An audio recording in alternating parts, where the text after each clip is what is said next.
A hangman's noose swung gently in the morning breeze, casting a restless shadow across the wooden platform.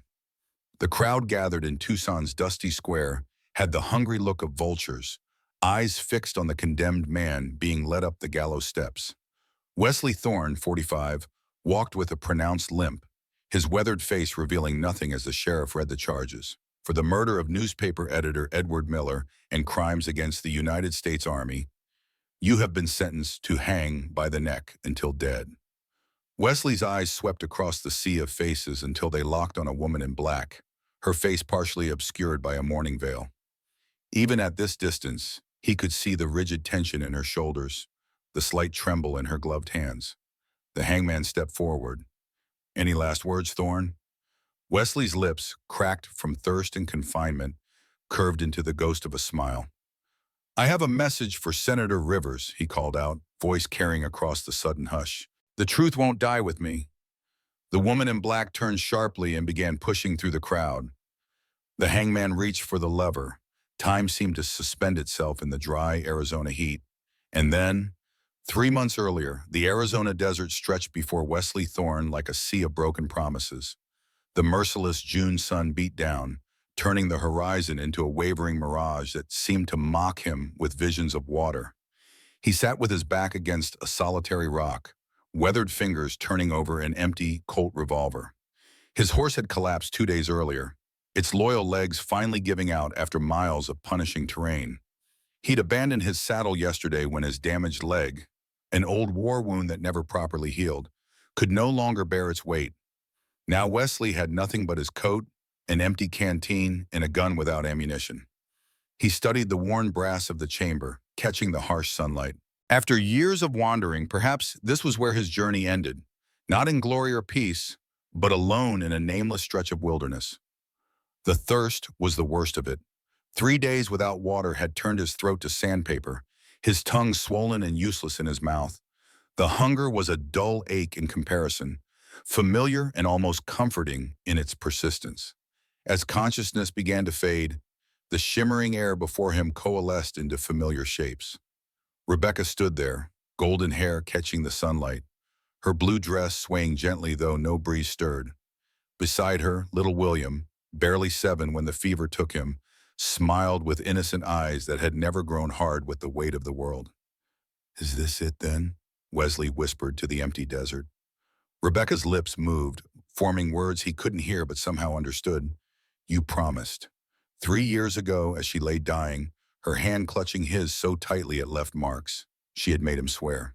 "Live," she had whispered through cracked lips. "For both of us. Promise me." He'd promised, though he hadn't wanted to. He'd buried them both on a cold winter morning, breaking through frozen ground with his bare hands until they bled, refusing help from neighbors. It had been his burden to bear, his penance for not being able to save them. Since then, he'd drifted west, taking odd jobs, scouting occasionally when the army needed someone who knew Apache territory. Nothing held him anywhere for long. The memories followed like hungry wolves, always at his heels. But deeper than the grief lay another wound. Gettysburg. The screams of dying men. The orders that sent his unit into slaughter. Senator Rivers sitting safely in Washington, while good men died for political advantage. Wesley closed his eyes, surrendering to the darkness that crept at the edges of his vision. Perhaps, finally, the nightmares would end. Something whistled through the air. A sharp thud sounded inches from his boot. Wesley's eyes snapped open to see an arrow embedded in the dirt beside him. "A white scout," came a woman's voice, speaking perfect English. "Dying with an empty gun." 3 figures materialized from the heat-distorted landscape. The one in front, tall with a striking face marked by a long scar running from temple to jaw, studied him with cold assessment. Behind her stood 2 others, a younger woman with nervous, darting eyes clutching a knife, and another with a quiet dignity, carrying what appeared to be a medicine pouch. "He's nearly dead anyway," the scarred woman continued, nudging Wesley's leg with the toe of her moccasin. "I say we leave him." The quiet one moved forward, kneeling to press fingers against Wesley's neck. "His heart is strong," she said softly, "and he has suffered." "We've all suffered," the scarred woman replied sharply. "That doesn't make him our responsibility." The youngest shifted uneasily. Hannah, she said, her English more broken than the others. Soldiers come soon. No time for talk. Hannah, the scarred woman, gave Wesley one final measuring look. Bring him, she ordered curtly. If he lives, he works. If not, she shrugged, leaving the sentence unfinished. As hands gripped Wesley's shoulders and began dragging him across the rough ground, consciousness slipped away again, leaving him suspended between life and death in the merciless desert heat. When awareness returned, it came in fragments. Cool cloth against his forehead, bitter herbs on his tongue, hushed voices speaking in a language that sounded like rustling leaves. Apache. The realization jolted through Wesley, a lightning strike of memory and instinct. His eyes snapped open, hand automatically reaching for a weapon that wasn't there. He lay on a bed of animal skins in a small, dim space. Rock walls rose around him, a canyon or cave of some sort. A small fire burned nearby, casting dancing shadows across the stone. "You're awake." It was the scarred woman, Hannah, her English as crisp and educated as any Boston schoolteacher's. "Good. We thought you might die." Wesley's throat worked, trying to form words through the dryness. The quiet woman approached cautiously, offering a clay cup of water.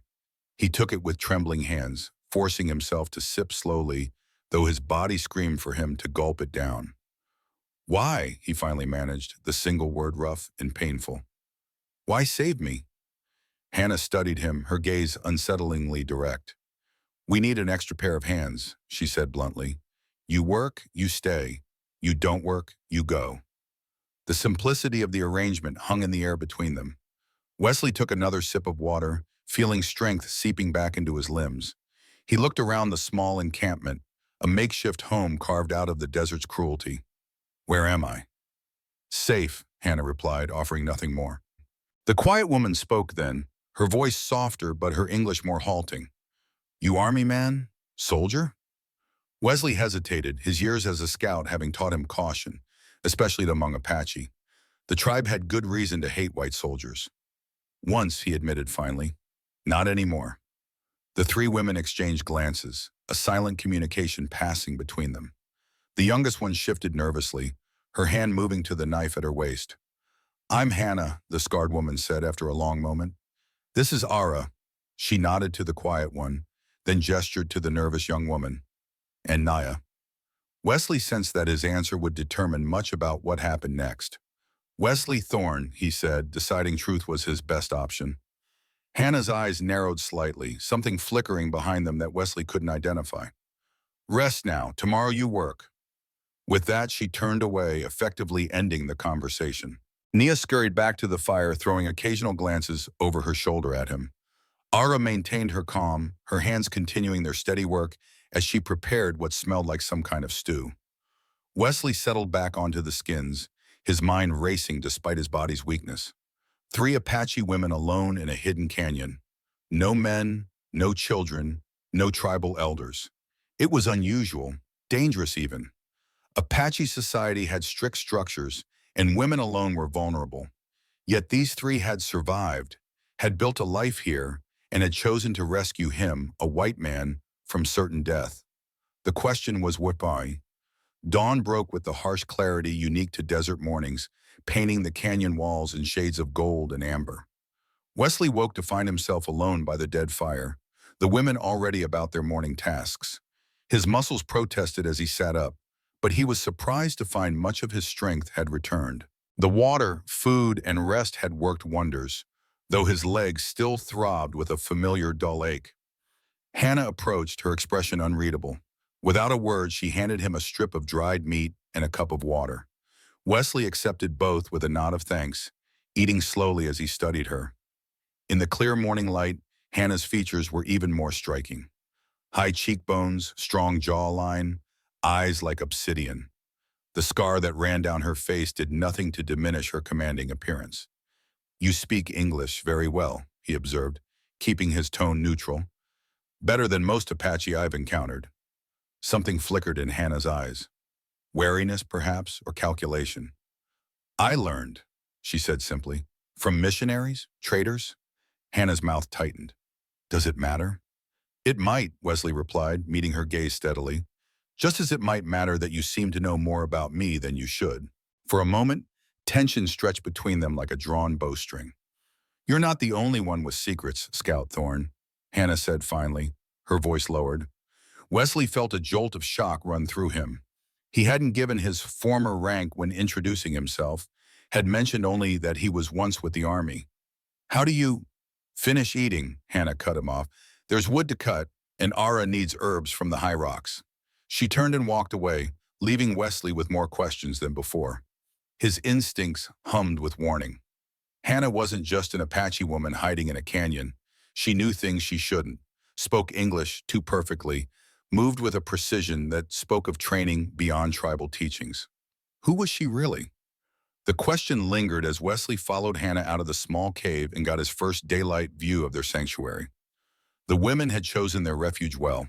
The narrow canyon opening was easily defensible and nearly invisible unless one knew exactly where to look. Inside, the space widened into an area perhaps 50 yards across at its widest point, with high walls providing shade during parts of the day. A small spring seeped from one rock wall, creating a tiny stream that disappeared into the ground after only a few yards. Barely enough water for 4 people, but a miracle in the desert nonetheless. Their camp was simple but effective. A fire pit lined with stones occupied the center, with sleeping areas arranged nearby. Small shelters made from branches and hides provided some protection from the elements. Various tools hung from pegs driven into cracks in the rock walls. Knives, a bow, cooking implements. It was a place of survival, not comfort. Yet Wesley noted the small touches that made it more than just a camp. A woven mat beside the fire, patterns etched into clay pots, careful organization of their meager possessions. Hannah pointed to a weathered axe leaning against a pile of dead wood near the canyon wall. We need firewood. Cut it small enough to hide the smoke. Wesley nodded, understanding immediately. The women were concealing their presence, which explained the carefully tended fire and hidden canyon entrance. Who are you hiding from? He asked, taking the axe and testing its balance. The handle was wrapped with the rawhide, the blade dull, but serviceable. Hannah's expression hardened. Everyone. The answer was simple, but spoke volumes. These women feared both white men and their own people. Wikame, Wesley pressed, setting the axe down. What happened to place you in such isolation? Hannah studied him as if weighing how much to reveal. 2 years ago, she said finally, they came to our village, soldiers and raiders together, led by a captain who said we harbored renegades. Her voice took on a distant quality, as if she were seeing the events unfold before her eyes again. They didn't ask questions, didn't search. They just opened fire. Men, women, children. It didn't matter. Then they burned everything. Wesley felt a cold weight settle in his stomach. He had seen such atrocities during his time with the army, villages reduced to ash and end bodies, all in the name of pacification. Sometimes the official reports called them battles, though the dead rarely included many soldiers. Your husbands? He asked quietly. Dead, Hannah replied flatly. Ara watched them kill her husband and son before she could run. Nia saw her entire family slaughtered. She stopped abruptly, as if catching herself, then continued. We survived because we hid. We've been hiding ever since. Wesley nodded, processing this information. Why not return to your people? Something like bitter amusement flashed in Hannah's eyes. Our people believe we bring bad spirits. Survivors of such massacres are thought to be followed by death. We are outcast by choice and necessity. As Wesley absorbed this, a new thought struck him, one that sent ice through his veins. This massacre, he said carefully, when exactly did it happen?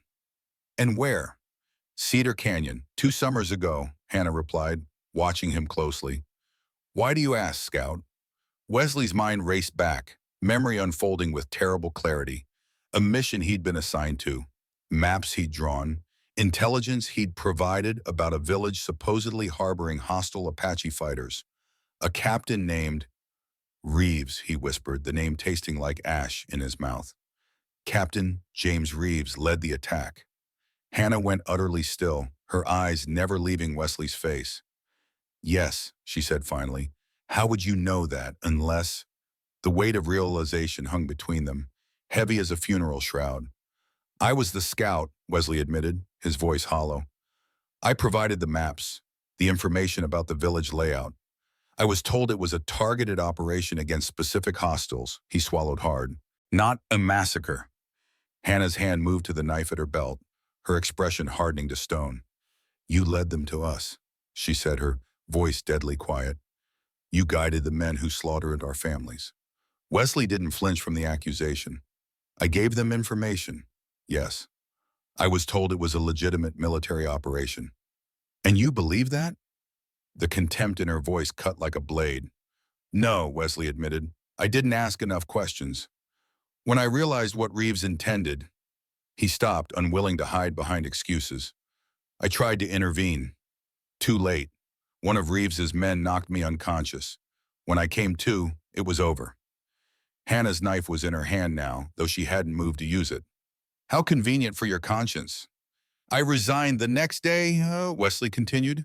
Couldn't stomach being part of an army that would sanction such actions. How noble. Hannah's laugh was sharp and without humor.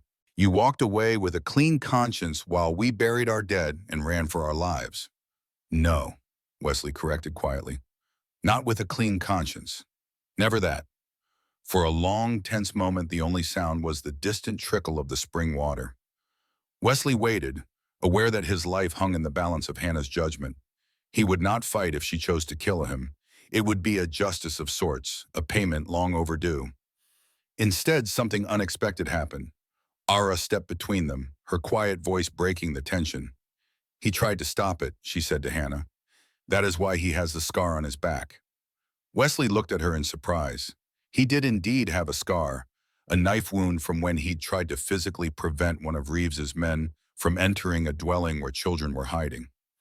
You saw this? Hannah asked Ara, doubt clear in her voice. I was hiding in the rocks above the village, Ara replied. I saw this man struggle with another soldier, saw him fall, thought him dead with the others. Hannah studied Wesley with new eyes, reassessing. Why did you not tell us this immediately, she demanded of him. Would you have believed me? Wesley countered. Would it have made any difference to what happened? Hannah's knife remained in her hand, but her posture had shifted subtly. It might make a difference to what happens now, she said. From the canyon entrance, Naya's voice suddenly called out, sharp with alarm. Riders! Dust in the south! Hannah was moving instantly, all attention diverted from Wesley to this new threat. How many? How far? Small dust, maybe 2 riders, still far, Naya reported, her English fragmenting with stress. Wesley followed Hannah to the canyon entrance, where Naya stood partially concealed behind a rock formation. In the distance, a thin column of dust rose in the shimmering heat, the unmistakable sign of mounted travelers. They keep coming back, Hannah muttered, like vultures circling. Who? Wesley asked, though he already suspected the answer. Hannah's face was grim in the harsh sunlight. Reeves. He hunts us still. For 2 years he has searched. He cannot allow witnesses to survive. Wesley felt cold despite the desert heat. He personally leads these searches? When he can, Hannah replied. Sometimes he sends others. But always they come, and always we hide. The pieces suddenly aligned in Wesley's mind with terrible clarity. It's not just about silencing witnesses to atrocity, is it? He asked. There's something else. Something specific he fears you know. Hannah's eyes met his, and in them Wesley saw confirmation. Reeves is being considered for promotion to colonel, she said. A new posting in Washington awaits him. Influence, power, connections to men who make policy. Her lips curled in disgust. But only if his record remains unblemished. And you could blemish it, Wesley surmised. The column of dust was growing larger, the riders drawing closer to their general area, though still far from discovering the hidden canyon entrance. Hannah made a decision. Inside, she commanded. Everyone, now. As they retreated into the canyon, Wesley felt the weight of his past and present collide. He had come to the desert seeking an end to his pain, but instead had found himself face to face with the consequences of his actions. These women had saved his life, not knowing he had played a part in destroying theirs. Now Reeves, the man whose orders Wesley had followed, whose brutality he had witnessed too late, was hunting them still. The irony wasn't lost on him, nor was the opportunity for something approaching redemption. Perhaps there was purpose here after all, not just survival, but a chance to right some small portion of the wrong he had helped create. Hannah was studying him, clearly reading the thoughts crossing his face. "If you think to atone by helping us," she said quietly, "know this. Redemption comes at a high price in the desert. Are you willing to pay it?" Wesley met her gaze unflinchingly.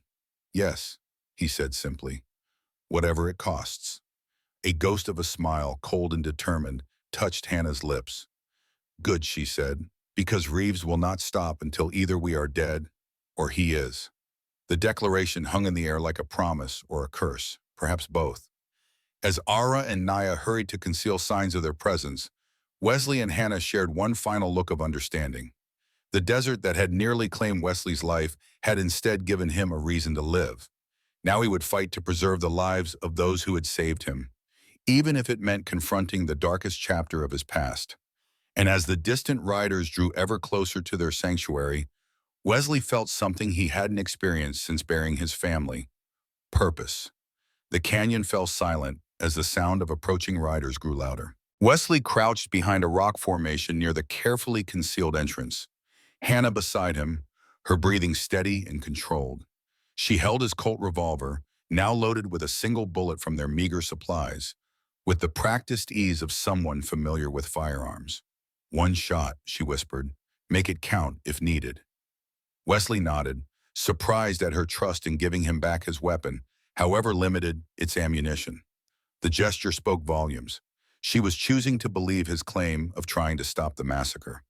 Through a narrow gap in the rocks, they watched as two riders came into view.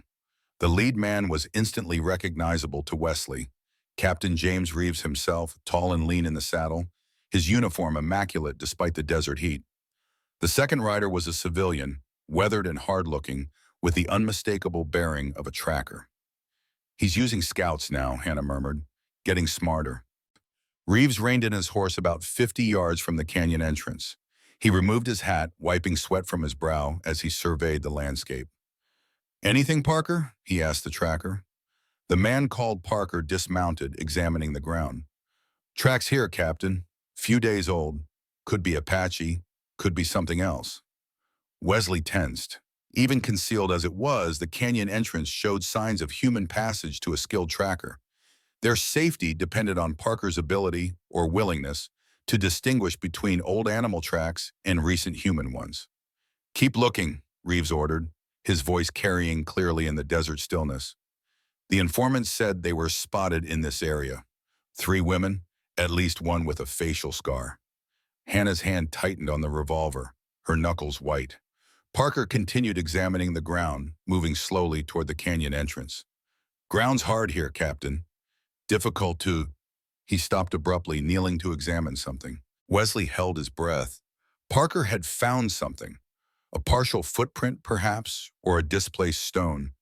"What is it?" Reeves demanded. Parker straightened, shaking his head.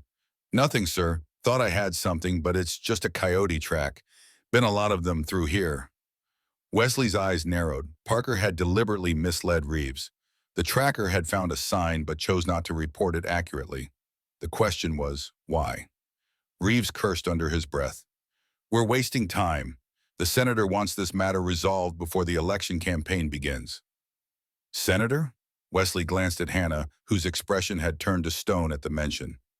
"We'll try the ridge to the north," Reeves continued, mounting his horse. "If we find nothing by nightfall, we return to Tucson." The 2 riders departed, dust swirling in their wake. Wesley and Hannah remained motionless until they were well out of sight. "The senator," Wesley said finally. "Who is he talking about?" Hannah's face was unreadable as she holstered the revolver. "Senator Nathaniel Rivers." The name hit Wesley like a physical blow. "Rivers, the head of the Military Affairs Committee during the war?" "The same," Hannah replied, turning away. "Come, we need to warn the others." Wesley caught her arm. "Wait, how is Rivers connected to this? To Reeves? To you?" Hannah pulled free of his grasp. "That tracker deliberately misled Reeves," she said, ignoring his questions. "He saw our tracks and lied about them." "Why would he do that?" Wesley considered. He might be sympathetic to the Apache, or he might have another agenda entirely. Either way, we can't count on his continued discretion, Hannah said grimly. We need to be ready to move if necessary. As they returned to the camp, Wesley's mind worked furiously. Senator Rivers, the man whose political maneuvering had resulted in Wesley's unit being sacrificed at Gettysburg. The man who had built his career on the bodies of soldiers like himself. And now, somehow, Rivers was connected to Reeves and the massacre at Cedar Canyon. The pieces were there, but Wesley couldn't yet see how they fit together. One thing was certain, though. The stakes were higher than he had initially realized. This wasn't just about silencing witnesses to a military atrocity. There was a political dimension that made it even more dangerous. Back in the canyon, Ara and Nia waited anxiously for news. Reeves, Hannah informed them tersely, with a tracker. They've moved on for now, but they're searching the area. Nia's young face paled with fear, but Ara maintained her composure, asking practical questions about their safety and next steps. As the women discussed options, Wesley moved to the small stream, kneeling to splash water on his face. The desert heat was relentless, but his mind felt clearer than it had in years. The shock of encountering Reeves, of learning the senator's involvement, it had burned away the fog of grief and whiskey that had clouded his thinking for so long. You know Rivers. Wesley looked up to find Ara standing beside him, her quiet voice pitched low so the others wouldn't hear. I served under his command, in a manner of speaking, Wesley replied. During the war. Ara nodded as if confirming something to herself. Hannah has never mentioned him to you, yet she speaks his name with the same hatred she reserves for Reeves. You think there's a connection beyond politics? I think, Ara said carefully, that Hannah carries many secrets. As do you. Her dark eyes studied him with quiet intensity. The scars on your back, made by a knife, not a bullet, and older than 2 years. Wesley tensed. Ara had clearly examined him while he was unconscious after his rescue. Gettysburg, he admitted. We were ordered to hold a position that couldn't be held. When I questioned the orders, a superior officer made his displeasure known. And who gave those orders? A colonel taking direction from Senator Rivers' office. Wesley's mouth tightened at the memory. 300 men died so Rivers could claim a political victory. Ara's expression softened with understanding. So you both carry wounds from this man's ambition. Before Wesley could respond, Hannah called them over. We need to strengthen our defenses, she announced. Thorne, you'll help me check the perimeter. Ara, prepare more of your healing salve. We may need it. Nia, fill all the water skins. If we need to leave quickly, water will be our most precious commodity. The authority in her voice was natural, unquestioned. Again, Wesley noted how the other women deferred to her leadership without hesitation. As they worked to secure the canyon, Wesley found himself watching Hannah with new eyes. The precision of her movements, the tactical assessment of their position, these weren't the skills of someone who had merely survived a massacre. She moved like a soldier, thought like a strategist. You've had military training, he observed, as they reinforced a vulnerable section of the canyon wall. Hannah paused, a large stone in her hands. What makes you say that? Your posture, the way you assess terrain, how you position lookouts. Wesley passed her another stone.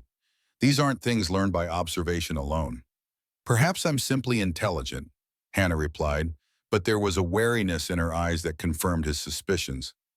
Intelligence doesn't explain your knowledge of military tactics, Wesley countered, or your perfect English, or why a U.S. senator is personally involved in hunting you down. Hannah's expression hardened. You're very curious for a man who was ready to die in the desert a few days ago. Near death has a way of renewing one's interest in life's mysteries, Wesley replied dryly. A ghost of a smile touched Hannah's lips before quickly disappearing. Focus on the wall, Thorne. Mysteries can wait. Reeves won't. By evening, they had reinforced the canyon's natural defenses and established a rotation for night watches. As darkness fell, they gathered around a small, carefully screened fire. The flames kept deliberately low to avoid detection. Ara served a simple stew of desert plants and small game, the meager ingredients transformed by her skill with herbs into something surprisingly flavorful. They ate in silence, each lost in their own thoughts. It was Nia who finally spoke, her young voice trembling slightly as she addressed Wesley. You fight Reeves before? When massacre? Wesley nodded, the memory bitter. I tried. Too late. Teach me fight, she said, her chin lifting with determination. Knife, gun, I not hide next time. Hannah started to object, but Wesley spoke first. Are you sure? Once you learn to fight, you can never unlearn it. It changes you. Naya's eyes flashed. I already changed. Before, I pretty daughter, to be wife of chief's son. Now I outcast. Better to be warrior than victim. The simple eloquence of her statement struck Wesley deeply. He glanced at Hannah, seeking her approval or objection. After a moment's consideration, Hannah nodded once. Teach her. If Reeves comes again, we all fight. Wesley turned back to Naya. We'll start tomorrow. With the knife first, it's more reliable than a gun with limited ammunition. Naya smiled, the first genuine smile he had seen from her. Thank you. As the fire burned lower and the women prepared for sleep, Wesley volunteered to take the first watch. He made his way to a high ledge overlooking the canyon entrance, settling in for the long hours ahead. The desert night was cool and clear, the stars brilliant in the vast blackness above. In the distance, a coyote howled, a lonely sound that seemed to echo his own isolation. Yet he wasn't truly alone anymore, was he? These women, strangers days ago, had formed an unlikely alliance with him against a common enemy. More than that, they had given him purpose, something he had lacked since burying Rebecca and William. A soft sound behind him announced Hannah's arrival. She settled beside him on the ledge, offering a water skin. You should be resting, Wesley said, accepting the water gratefully. Sleep and I are not always compatible, she replied. After a pause, she added, especially when Reeves is near. They sat in companionable silence for a time, the night sounds of the desert washing over them. Why did Rivers order the massacre? Wesley finally asked. It wasn't just about renegades. That was clearly a lie. What was the real reason? Hannah tensed beside him, but didn't immediately refuse to answer as he had expected. Instead, she stared out into the darkness, as if seeing events unfold against the night sky. Gold, she said finally. The village sat on land that contained a rich vein of gold. Rivers and his associates had already begun arrangements to mine it, but there was a problem. The Apache already lived there, Wesley finished for her. Hannah nodded. A treaty had established the land as Apache territory, but treaties are only worth the honor of those who sign them. So rather than negotiate or relocate the village legally, they decided elimination was more efficient, Hannah confirmed, her voice devoid of emotion. A massacre blamed on hostilities, followed by a land reclassification once the area was abandoned, clean, simple, and highly profitable. Wesley absorbed this, disgust churning in his stomach. How do you know all this? That, Hannah said, rising to her feet, is a story for another time. Get some rest, Thorne. I'll take the watch now. She disappeared into the darkness before he could protest, leaving Wesley with more questions than answers. The following days fell into a rhythm of work and preparation. Wesley taught Naya basic knife-fighting techniques, impressed by her natural agility and quick learning. Ara continued to treat his injured leg with her herbal remedies, gradually reducing the chronic pain that had plagued him for years. Hannah remained an enigma, sharing little about herself while organizing their defenses with military precision. She disappeared each morning before dawn, returning hours later with information about patrols and movements in the surrounding area. On the fourth day, Wesley woke before sunrise to find Hannah preparing to leave the canyon. I'm coming with you, and he said, gathering his hat and canteen. No, Hannah replied sharply. I work better alone. You're scouting Reeves's movements, Wesley countered. I was a scout for years. I can help. And if we encounter Reeves, what then? Will you stand with me? Or will old loyalties resurface? The challenge was direct, her eyes searching his for any hesitation. Reeves represents everything I came to despise about the Army, Wesley said quietly. Men who sacrifice others for personal gain, who wrap atrocities in the flag and call it patriotism. I'll stand with you, Hannah, against him, against Rivers, against whoever threatens you and the others. Something shifted in Hannah's expression, not quite trust, but a willingness to test it. Very well, she conceded, but we move my way, silent, fast, and invisible. They left the canyon as the first hint of dawn touched the eastern sky, Hannah leading them through a maze of dry washes and narrow passes that Wesley would never have found on his own. She moved with the confidence of someone who had memorized every inch of the terrain, never hesitating or backtracking. 2 hours later, they reached a high ridge overlooking a broad valley. In the distance, a plume of dust marked the movement of riders, at least 6, moving in a search pattern across the open ground. Reeves has more men, Wesley observed, studying the group through narrowed eyes. Not soldiers, Hannah replied. Hired guns. See how they ride? No military discipline. Wesley nodded. She was right. These were civilian mercenaries, not cavalry. Reeves is getting desperate. Bringing in outside help risks exposure. The election grows closer, Hannah said. Rivers needs this matter resolved before he announces his candidacy for governor. Governor? Wesley's surprise was evident. Rivers is leaving the Senate. Arizona is moving towards statehood. Being its first governor would give Rivers unprecedented control over land and mining rights. Hannah's expression darkened, including the gold beneath what was once our village. Wesley studied her profile against the morning light. How do you know so much about Rivers' plans? Hannah remained silent, her eyes fixed on the distant riders. Hannah, Wesley pressed, who are you really? For a long moment, he thought she wouldn't answer. Then, without looking at him, she spoke. I told you my name is Hannah, she said, her voice barely audible over the desert wind.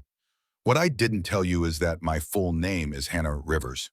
The revelation struck Wesley like a physical blow. Rivers, as in, Senator Nathaniel Rivers is my father, Hannah confirmed, finally turning to meet his gaze. And now you understand why Reeves hunts me so persistently. I'm not just a witness to the massacre.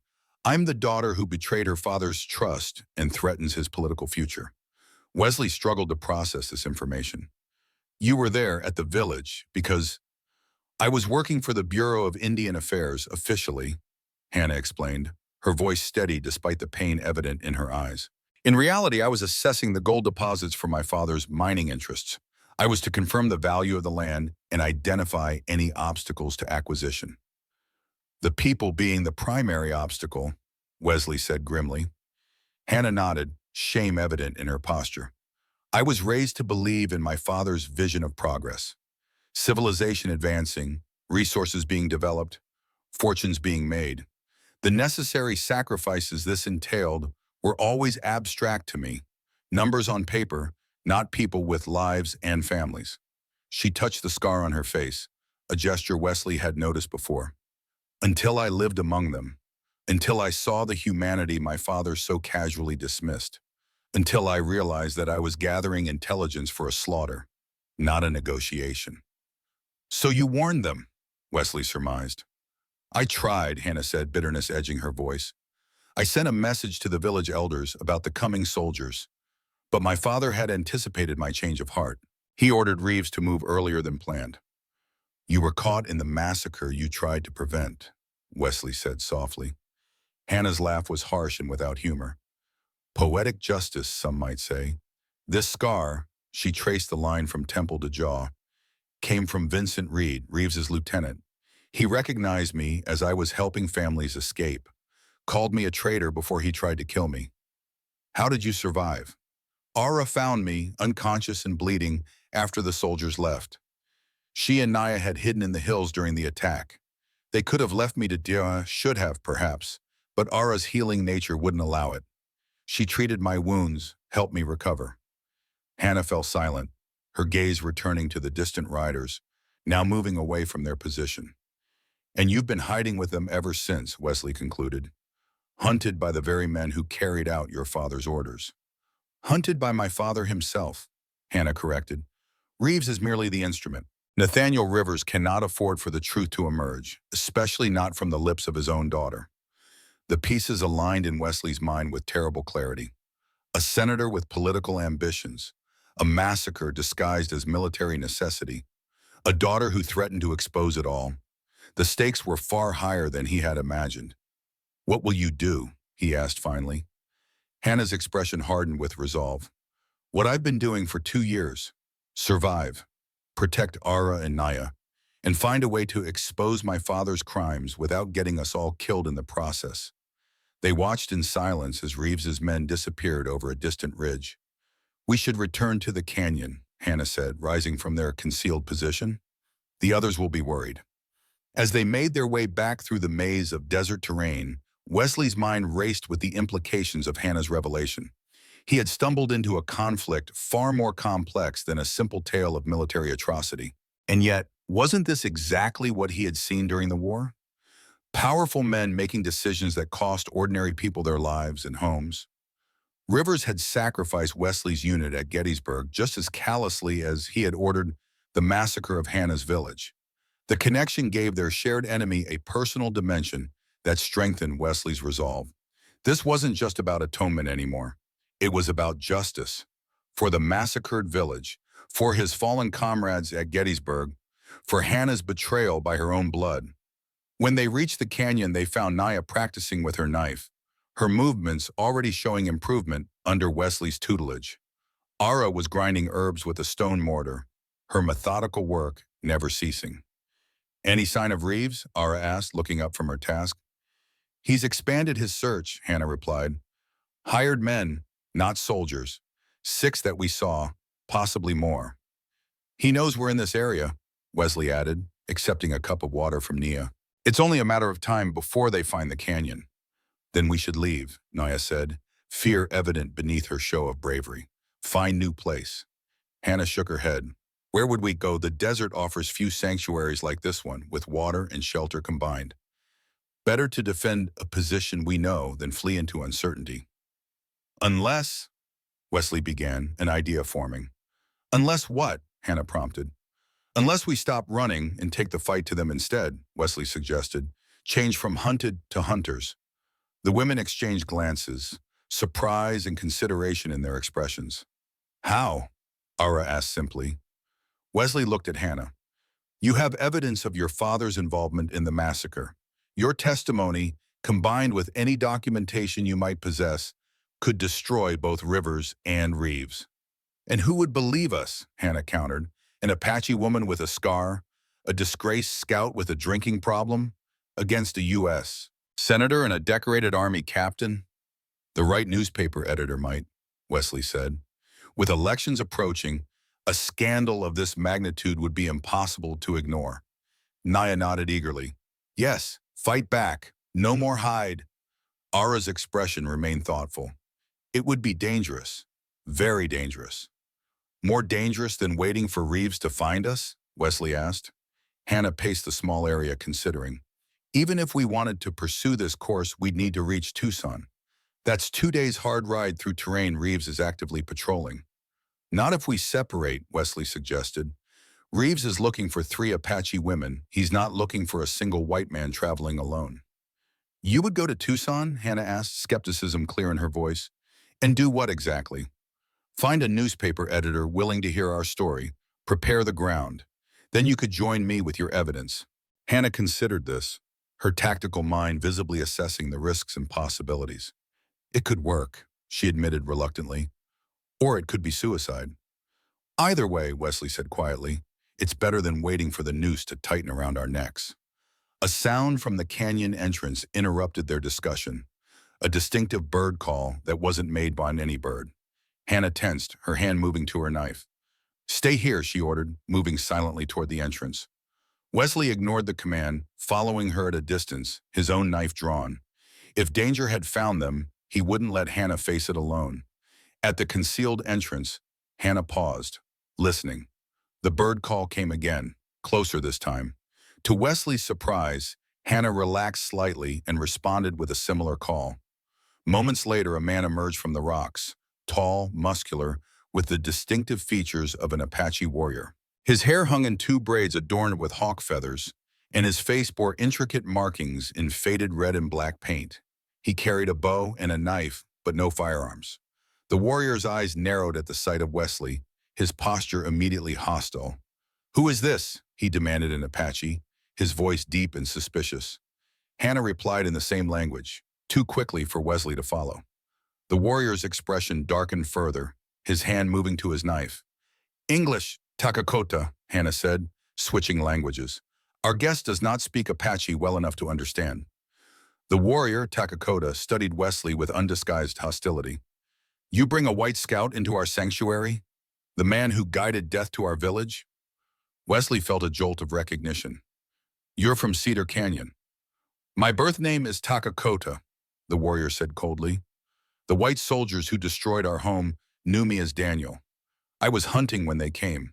I returned to find ashes and bodies, including those of my wife and daughter. Wesley understood the rage in the man's eyes. I'm sorry, he said, knowing the words were wholly inadequate. I didn't know what Reeves intended. A convenient excuse, Daniel spat. Yet here you stand, alive and welcomed, while our people lie in unmarked graves. Brother Chin, Ara's voice came from behind them. She had followed, despite Hannah's instructions to stay behind.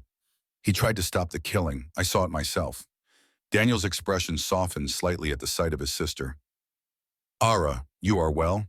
I am, she confirmed, moving to embrace him briefly, and our guest has proven himself a friend. He stands with us against Reeves. Daniel looked unconvinced, but seemed unwilling to argue with his sister. I bring news, he said, returning his attention to Hannah. Reeves has doubled his men. They search in ever-narrowing circles, and he is not alone in his leadership. Who else? Hannah asked, tension evident in her voice. A white man in fine clothes? Older, with silver hair and the manner of one used to giving orders. Wesley saw Hannah pale slightly. My father, she whispered. He's come himself. Daniel nodded grimly. The great Senator Rivers has dirtied his hands by entering the desert. Whatever he fears, it must be significant to draw him from his comfortable offices. It is, Hannah confirmed, and it's why we must act quickly. Wesley has proposed a plan to take our story to the newspapers in Tucson. Daniel scoffed. And you believe white justice will prevail where Apache blood has been spilled? You are more naive than I thought, Hannah Rivers. Not naive, Hannah countered. Desperate. We cannot defeat Reeves and my father by force. Our only hope lies in the court of public opinion. My people have a dozen warriors ready to fight, Daniel said proudly. We could strike Reeves's camp tonight, end this hunt permanently, and bring the entire U.S. Army down upon what remains of your band, Wesley interjected. That's not victory, Daniel. It's annihilation. The warrior turned his fierce gaze on Wesley. You would counsel patience when your own people are not at risk? I'm counseling strategy, Wesley replied evenly. Hannah's plan offers a chance for justice without more bloodshed. Justice, Daniel repeated, the words sounding like a curse on his lips. There is no justice for Indians in your world, Scout Thorne. Only survival or death. Then help us survive, Ara urged her brother. Help us reach Tucson safely so we can tell our story. Daniel's expression remained skeptical, but after a long moment he nodded reluctantly. I will provide escorts to guide you safely past Reeves's patrols, but I make no promises beyond that. Thank you, brother, Ara said softly. Don't thank me yet, Daniel warned. The senator has offered a reward for information leading to his daughter's capture. $1,000, enough to tempt many in these hard times. Tucson may prove more dangerous than the desert. Hannah absorbed this news with grim resignation. We have no choice. The canyon is compromised. We must move one way or another. When do we leave? Wesley asked. Tomorrow at dawn, Hannah decided. Daniel's warriors will guide us as far as the Tucson road. From there, you'll enter the city alone as planned, while we wait for your signal that it's safe. Daniel turned to Wesley, his expression hard. If any harm comes to my sister or the others because of your plan, I will find you. No matter where you hide, no matter how long it takes, I will find you, and you will wish Reeves had killed you instead. Wesley met his gaze steadily. If harm comes to them under my watch, I'll save you the trouble. Something like grudging respect flickered in Daniel's eyes before he turned away, speaking quietly with Ara and Hannah about the route they would take. Nia approached Wesley, her young face somber. Dangerous plan, she observed. Many chances to die. Yes, Wesley agreed, not trying to minimize the risk, but also a chance for something more than just survival, a chance for truth. Nia considered this, then nodded slowly. Truth good, but living better. She fixed him with a surprisingly mature gaze. You promise we live to see truth win? Wesley wished he could make such a promise with certainty. Instead, he offered what honesty he could. I promise to do everything in my power to keep you all safe, he said. And if it comes to it, to ensure you and the others survive, whatever the cost to myself. Naya studied him, as if weighing the value of his word. Then she did something unexpected. She drew her knife, made a small cut across her palm, and offered the blade to Wesley. Apache promise, she explained. Blood to blood, more than words. Wesley hesitated only briefly before taking the knife. He made a similar cut on his own palm, then clasped hands with Naya, their blood mingling. Blood to blood, he repeated solemnly. Naya nodded, satisfied. Now we family, she said simply. Fight together, live or die together. As the sun began to set behind the canyon walls, Wesley felt the weight of that promise settle upon him. Family, a word he had avoided since burying Rebecca and William, a concept he had believed forever close to him. Yet here in this hidden corner of the desert, among people who had every reason to hate him, he had found something unexpected. Connection, purpose, perhaps even redemption. Tomorrow they would leave the relative safety of the canyon for the uncertainty of Tucson and a confrontation with forces far more powerful than themselves. The odds were against them, the dangers manifold. But for the first time in years, Wesley Thorne felt truly alive. No longer drifting, no longer seeking an end to his pain. Now he fought for something, for Hannah's truth, for Era's healing, for Naya's future, for family. As darkness claimed the canyon and preparations continued for the morning's departure, Wesley made a silent vow to the ghosts of his past. Rebecca, William, the men who had died at Gettysburg under Rivers's callous orders, the innocents of Cedar Canyon. Justice would come, one way or another, and if blood was required to secure it, Wesley would gladly offer his own for allowing harm to come to his newfound family. The die was cast. The hunt was about to become a reckoning.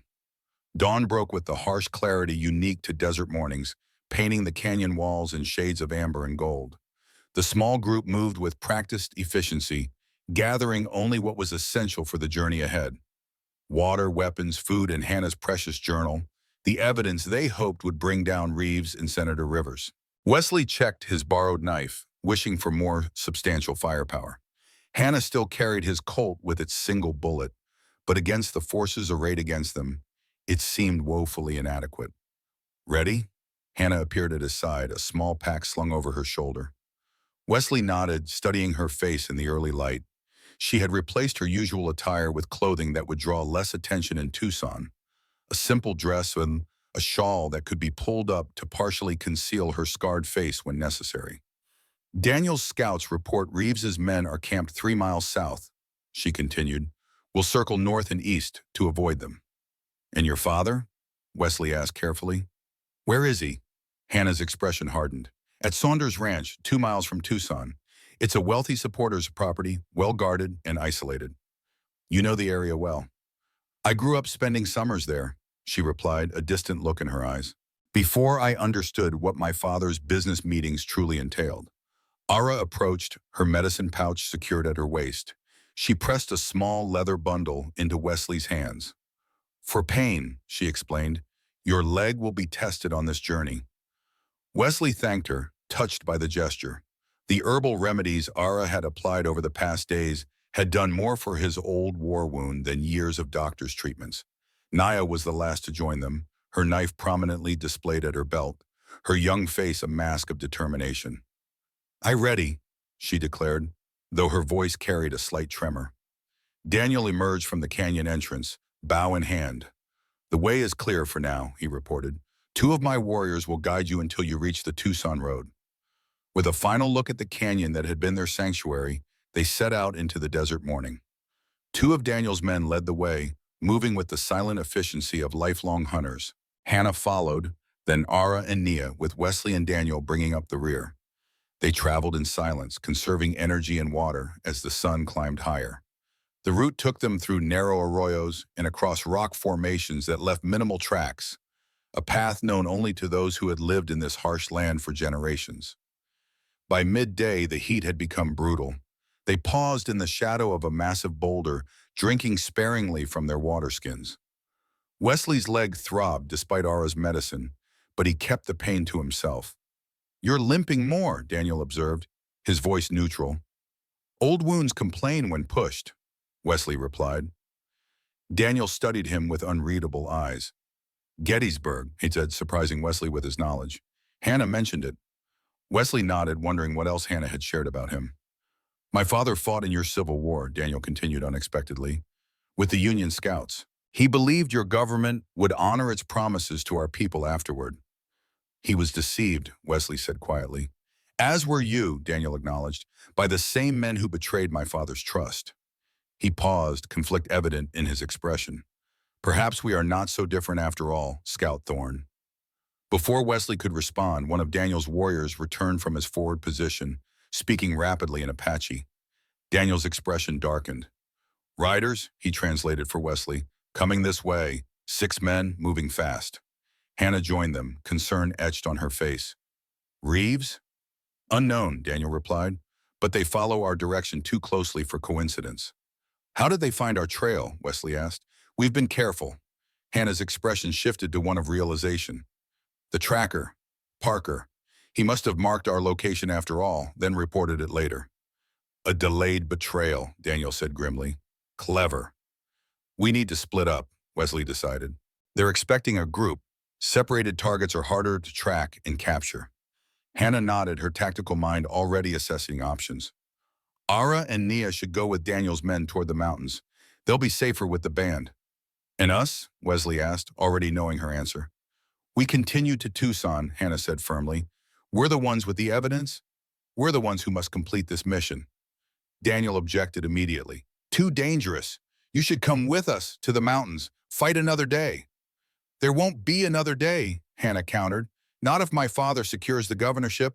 His power will only grow, and with it, his ability to bury the truth forever. Wesley could see the conflict in Daniel's eyes, the desire to protect his sister and the others warring with the recognition of Hannah's logic. I'll keep her safe, Wesley promised, or die trying. Daniel studied him for a long moment, then nodded once. If harm comes to her, I know, Wesley interrupted, you'll hunt me to the ends of the earth. A grim smile touched Daniel's lips. Perhaps I misjudged you, Scout Thorne. The decision made, they prepared to separate. Ara embraced her brother, whispering something in his ear that made him nod solemnly. She then turned to Wesley, pressing a small pouch into his hand. My strongest medicine, she said quietly, for wounds of body and spirit. Naya approached next, her young face struggling to maintain composure. Blood promise, she reminded Wesley, showing the small scab on her palm. You come back. I will, Wesley assured her, hoping it wasn't a lie. As Daniel and his warriors prepared to lead Ara and Nia away, Hannah pulled her friend into a fierce embrace. Stay safe, she whispered. If we don't return... You will, Ara interrupted with quiet certainty. Both of you. With a final exchange of glances, the group separated. Daniel, Ara, and Nia heading northwest toward the mountains, while Hannah and Wesley turned southwest toward Tucson. They traveled hard for the remainder of the day, pushing themselves despite the heat. Hannah set a pace that challenged even Wesley's frontier experience, her determination evident in every step. As dusk approached, they found a sheltered position among a cluster of rocks, not ideal but sufficient to conceal them for the night. Wesley gathered enough dead wood for a small, well-screened fire, while Hannah prepared their meager rations. Your father, Wesley said as they ate. How did he become involved with Reeves? Hannah stared into the flames, her expression distant. They served together during the war. Reeves was a young lieutenant then, ambitious and ruthless. My father recognized a kindred spirit, someone who would follow orders without moral qualms. And after the war, my father brought Reeves west, secured his promotions, used him for difficult situations. Hannah's mouth twisted bitterly. Cedar Canyon wasn't their first atrocity, just the first I witnessed personally. Wesley absorbed this, pieces of the larger pattern becoming clearer. Your father sent you to the village knowing what would follow? No, Hannah said, her voice soft with remembered pain. He thought I shared his vision. Progress at any cost. He expected me to provide a glowing report on the gold deposits and a recommendation for territorial adjustment. Instead, you saw the humanity of those you were sent to help displace, Wesley surmised. Hannah nodded, her hand moving unconsciously to trace the scar on her face. I lived among them for 3 months, learned their language, their customs, shared their food, their ceremonies. Her voice caught slightly, became family to them as they did to me. And when you realize what was planned? I sent warning through Apache runners, Hannah replied, but my father intercepted one of them, discovered my betrayal. He ordered Reeves to advance the operation by 2 days. You were caught in your own trap, Wesley said softly. Hannah's laugh held no humor. Poetic justice, my father would call it. The daughter who betrayed him, marked by the very violence she tried to prevent. They fell silent, the crackling fire and distant coyote calls the only sounds in the deepening night. What will you do? Wesley finally asked. If we succeed in exposing him? Hannah stared into the darkness beyond their small circle of light. I don't know, she admitted. For 2 years, survival has been my only goal. Justice for the massacred, protection for Ara and Naya. I haven't allowed myself to think beyond that. And now? She turned to look at him directly, the firelight casting her scarred face in dramatic relief. Now I find myself daring to imagine a future. Strange, isn't it? On the edge of our most dangerous gambit, hope returns. Wesley understood completely. His own thoughts had shifted from the weary contemplation of death to active planning for what might come after their confrontation with Reeves and Rivers. It was as if the precomity of danger had rekindled something long dormant in both of them. We should rest, Hannah said, breaking the moment. Tomorrow we reach Tucson, and with it, greater dangers than the desert. They extinguished the fire and settled into the shallow depression between rocks, close enough to share warmth as the desert night grew cold. Despite his exhaustion, Wesley found sleep elusive, his mind racing with possibilities and dangers. Beside him, Hannah's breathing gradually steadied into the rhythm of sleep. In repose, her face softened, the hard edges of survival temporarily smoothed away.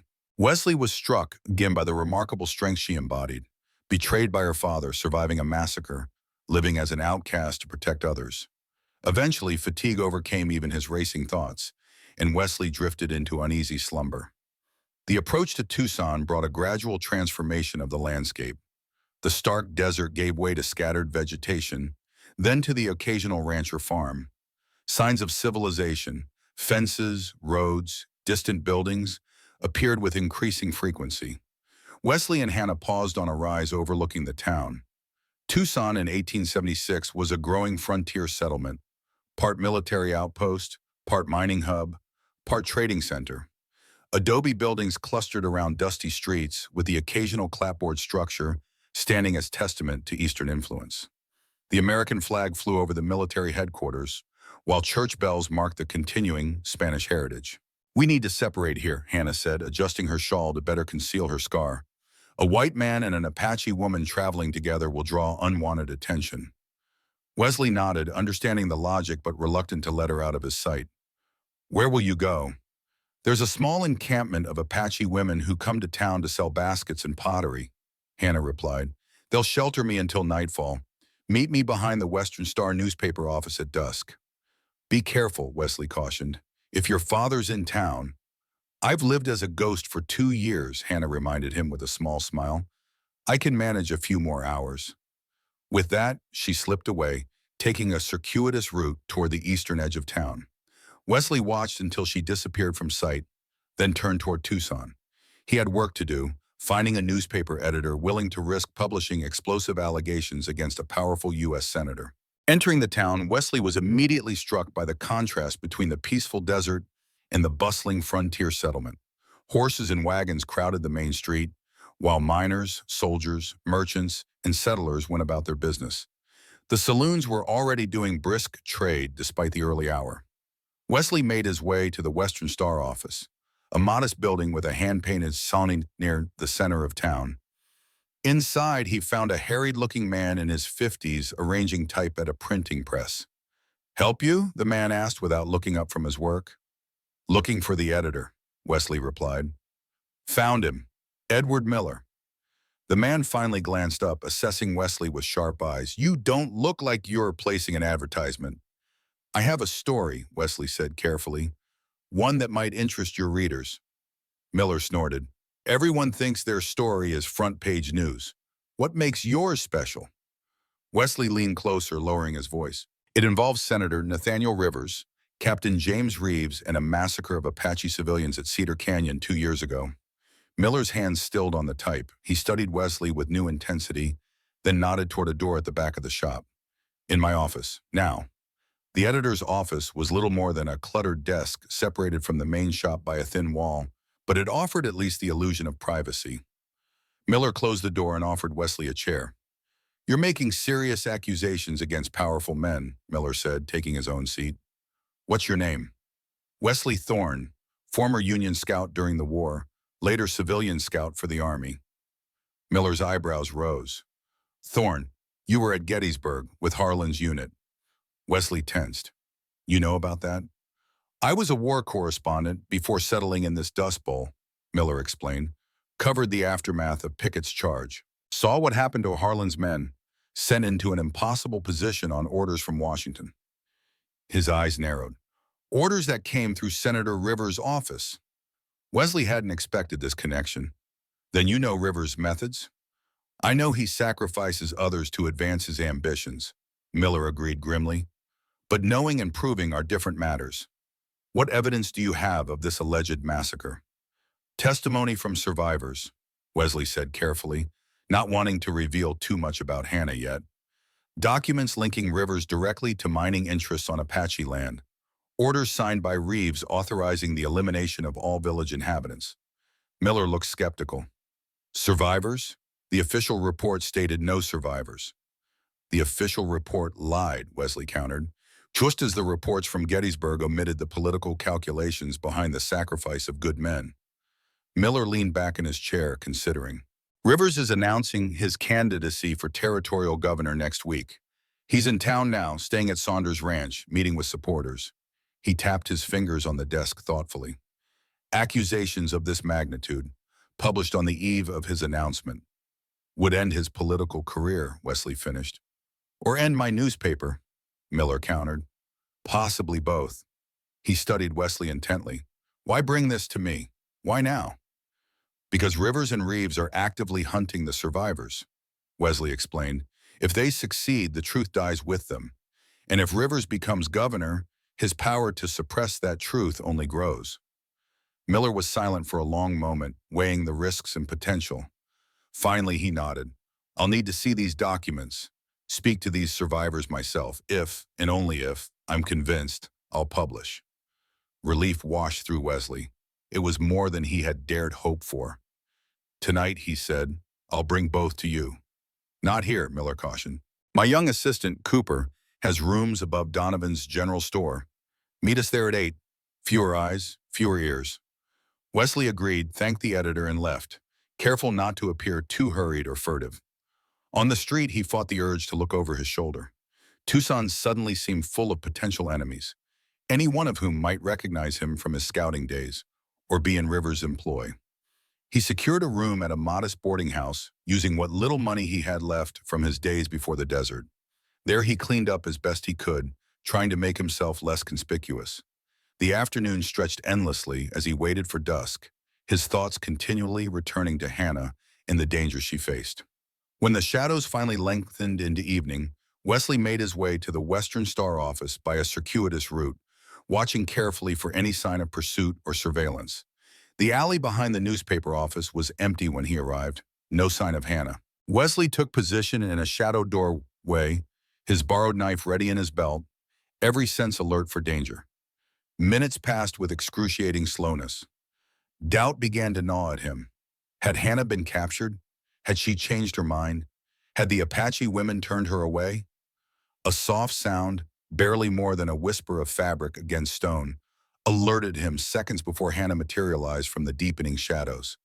Relief surged through Wesley, followed immediately by concern as he noted the tension in her posture. What's wrong? He asked quietly as she joined him in the doorway. My father is here, Hannah replied, her voice tight.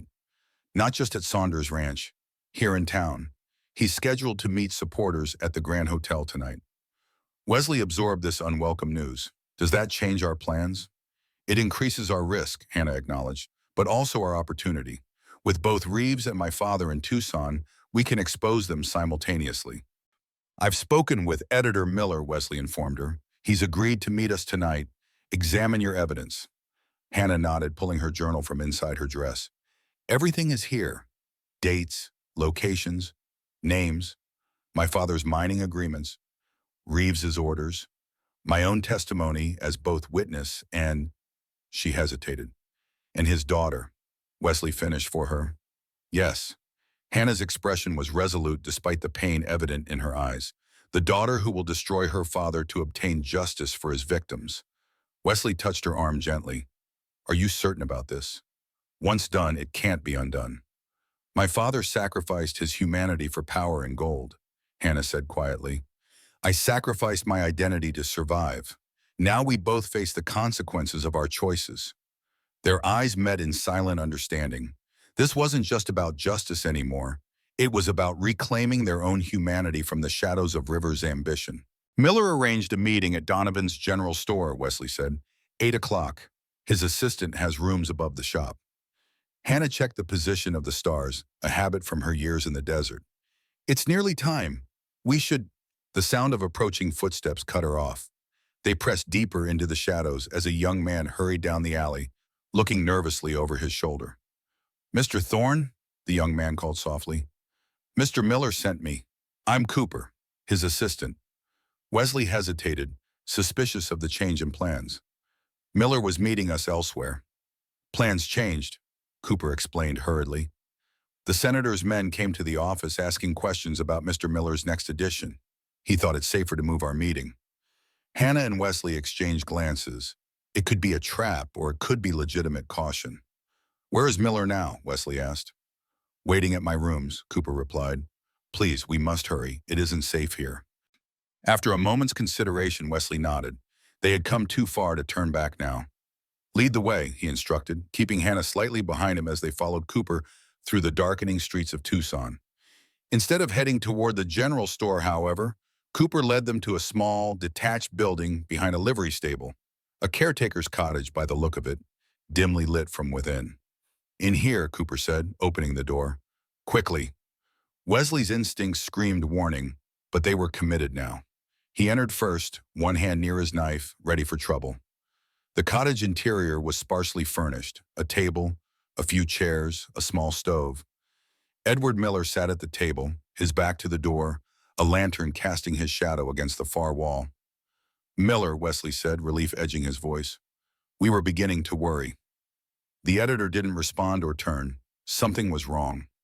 Wesley took another step forward, tension coiling in his gut. Miller? Cooper closed the door behind them with an ominous click of the latch. I'm afraid Mr. Miller won't be joining this conversation, came a new voice from the shadows beside the stove. A tall figure stepped into the lantern light, silver-haired, distinguished, wearing an expensive suit that seemed out of place in the frontier setting. His face bore the unmistakable resemblance to Hannah, the same high cheekbones and intense eyes, though his held none of her compassion. Hello, daughter, said Senator Nathaniel Rivers. It's been a long time. At the same moment, Miller's body slumped forward onto the table, revealing a dark stain spreading across his back. Not sleeping. Dead. Cooper backed away, a pistol now visible in his trembling hand. I'm sorry, he whispered. He threatened my family. Wesley realized with terrible clarity that they had walked into a perfectly executed trap. And as Captain James Reeves emerged from the bedroom doorway, revolver aimed steadily at Wesley's chest, he understood just how complete their defeat might be. Wesley Thorne, Reeves said, a cold smile touching his lips. We meet again, at last. Time seemed to stop as Wesley stared at Miller's slumped body, the reality of their situation becoming brutally clear. They had walked into a perfectly orchestrated trap, and the cost was already mounting. Such a pity, Senator Rivers said, his cultured voice at odds with the grim scene. Mr. Miller was a fine journalist. Unfortunately, he became overly interested in matters beyond his purview. Hannah stood rigid with shock, her eyes locked on her father. You killed him, she whispered. Technically, Captain Reeves handled that unpleasantness, Rivers replied with casual indifference. But yes, it was necessary, just as your continued silence is necessary. Wesley's mind raced, calculating distances, assessing threats.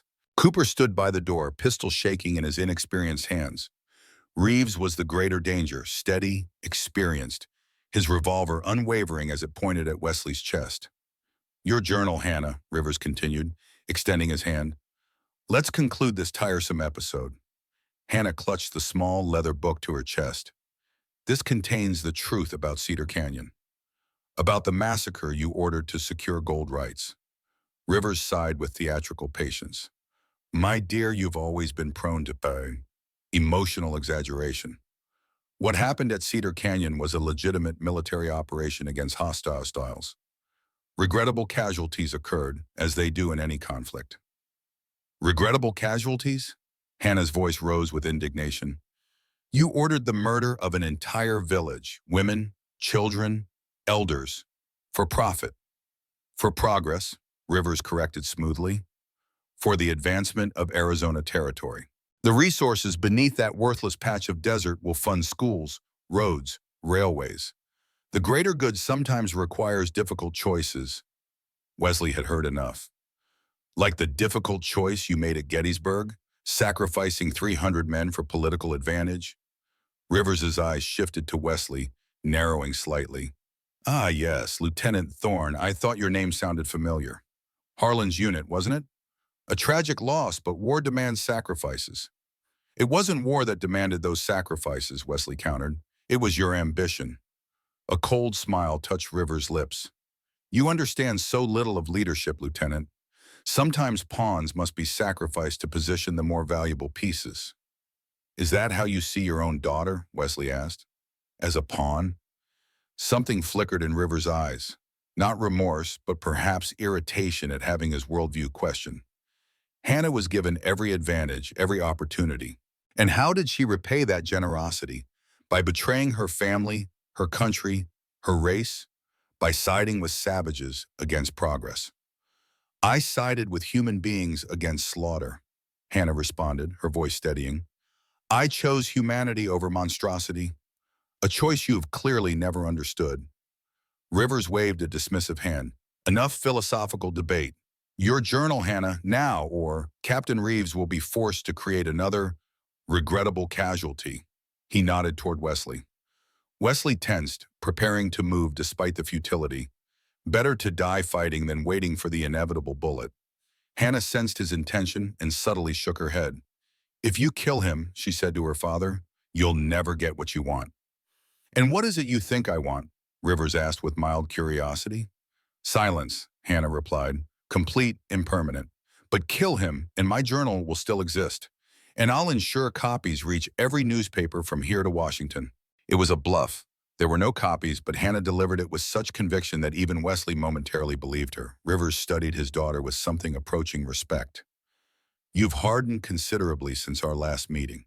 The desert has changed you. So has witnessing your true nature, Hannah countered. An uncomfortable silence filled the room, broken only by Cooper's nervous breathing. The young assistant's pistol had lowered slightly, his attention divided between the tense confrontation and the door behind him. A compromise, then, Rivers finally offered. Your journal in exchange for the scout's life. You'll both come with us quietly to Saunders Ranch, where we can discuss your future options civilly. Wesley knew what those options would entail. Permanent silencing, bodies buried in the vast desert where they would never be found. But Hannah appeared to be considering the offer, her expression calculating. You'll spare Wesley? She asked. Your word as a Rivers? My word, her father confirmed, extending his hand for the journal. Hannah hesitated, then slowly held out the leather-bound book. As Rivers reached for it, she deliberately let it fall to the floor between them. In the split second that Rivers' attention followed the falling journal, Wesley made his move. He threw himself sideways as Reeves fired, the bullet grazing his shoulder instead of finding his heart. Hannah lunged for Cooper, whose inexperience proved his undoing. He hesitated, unable to fire at a woman, giving her the moment she needed to knock the pistol from his hand. Wesley rolled behind the table, upending it for cover as Reeves fired again. The heavy wood splintered but held, giving Wesley precious seconds to assess their options. The door was blocked by Cooper, now grappling with Hannah. The windows were too small for escape. They were trapped unless... A sudden commotion erupted outside. Shouts, the thunder of hooves, a distinctive Apache war cry that Wesley recognized immediately. Daniel. Rivers cursed, moving to the window. "Reeves, we have company!" The distraction was all Wesley needed. He launched himself from behind the table, tackling Reeves with all his strength. They crashed to the floor, Wesley's momentum carrying them into the wall. Reeves's revolver discharged into the ceiling as they struggled. Across the room, Hannah had subdued Cooper, using the fighting skills Wesley had never suspected she possessed. The young assistant lay unconscious, while Hannah now held his pistol trained on her father. "It's over," she said, her voice steady despite the chaos. Rivers looked at his daughter with cold fury. "You have no idea what you've done. The forces you're opposing..." The door burst open. Daniel stood framed in the doorway, bow drawn, flanked by two warriors with rifles. Behind them, Wesley glimpsed others engaged in what appeared to be a running battle with men in the street. Reeves's mercenaries confronting Daniel's band. "Hannah," Daniel called, "we must leave, now." Wesley maintained his hold on Reeves, who had ceased struggling at the sight of the armed Apache warriors. "What about them?" he asked, nodding toward Rivers and Reeves. Daniel's expression was grim. "My people would prefer justice administered immediately." Rivers paled, understanding the implication. "You wouldn't dare," he blustered. "Kill a U.S. senator and the entire army will descend on your people." "He's right," Hannah said, surprising everyone. "Not because his life has value, but because his death would bring retribution on Daniel's people." She turned to her father, contempt evident in her eyes. "You'll face a different kind of justice." She stooped to retrieve her fallen journal, then pulled a second, identical book from inside her dress. "Insurance," she explained to Wesley's questioning look. "I learned caution from my father, if nothing else." A warrior appeared at the door, speaking urgently in Apache. "More men coming," Daniel translated. "Military, we must go." Wesley hesitated, torn between the desire for immediate justice and the practical need for escape. "Miller," he said, glancing at the editor's body. "He deserves better than to have his murder buried with Rivers' lies." Hannah nodded, understanding. She quickly wrote something in the second journal, tore out the page, and placed it in Miller's hand. "Evidence," she explained, "and a promise that his death won't be in vain." With a final look at her father, Hannah followed Daniel out the door. Wesley gave Reeves a parting blow that rendered him temporarily unconscious, then joined the retreat. Outside was chaos. Daniel's warriors were engaged with Reeves's hired guns in a running battle through Tucson's back alleys. The town was awakening to the disturbance, lights appearing in windows, shouts of alarm rising in the night. "This way," Daniel called, leading them toward the livery stables. Horses waited there, already saddled. Daniel had planned for a rapid escape. As they mounted, Wesley heard the rhythmic drum of approaching cavalry. "Military patrol," he warned, "coming from the east." "Then we ride west," Daniel decided, swinging onto his horse. They thundered out of Tucson as alarm bells began to ring throughout the town. The desert night swallowed them, moonlight guiding their flight across the open terrain. For hours they rode hard, putting distance between themselves and pursuit. Wesley's wounded shoulder throbbed, blood seeping through his shirt, but the pain was secondary to the urgency of escape. When the horses could go no further, Daniel led them to a hidden arroyo where water seeped from the rocks, one of many secret refuges known only to his people. As they dismounted, Wesley's legs nearly buckled from exhaustion. Hannah caught him, supporting his weight. "You're hurt," she said, noticing his bloodied shoulder for the first time. "Reeves's bullet," Wesley confirmed grimly. "Just a graze." Daniel approached, his expression grave. "We lost 2 warriors in Tucson, good men with families." Wesley felt the weight of those deaths. 2 more lives claimed by Rivers's machinations. "I'm sorry," he said, knowing the words were inadequate. Daniel nodded once, accepting both the apology and its limitations. "My sister?" he asked. "And Naya?" "Safe," Hannah assured him. "With your band in the mountains?" "For now," Daniel confirmed. "But nowhere will be safe once the army mobilizes. A U.S. senator attacked, soldiers killed. They will hunt us without mercy." Wesley sank onto a rock, the full implications of their situation settling over him like a shroud. They had failed to expose Rivers publicly. Miller was dead, his newspaper silenced. Their only evidence was Hannah's journal, and without a platform to share it, it remained merely her word against her father's. "We've accomplished nothing," he said bitterly, "except to endanger your people further." Hannah knelt beside him, wincing as she examined his wound. "We're still alive," she countered.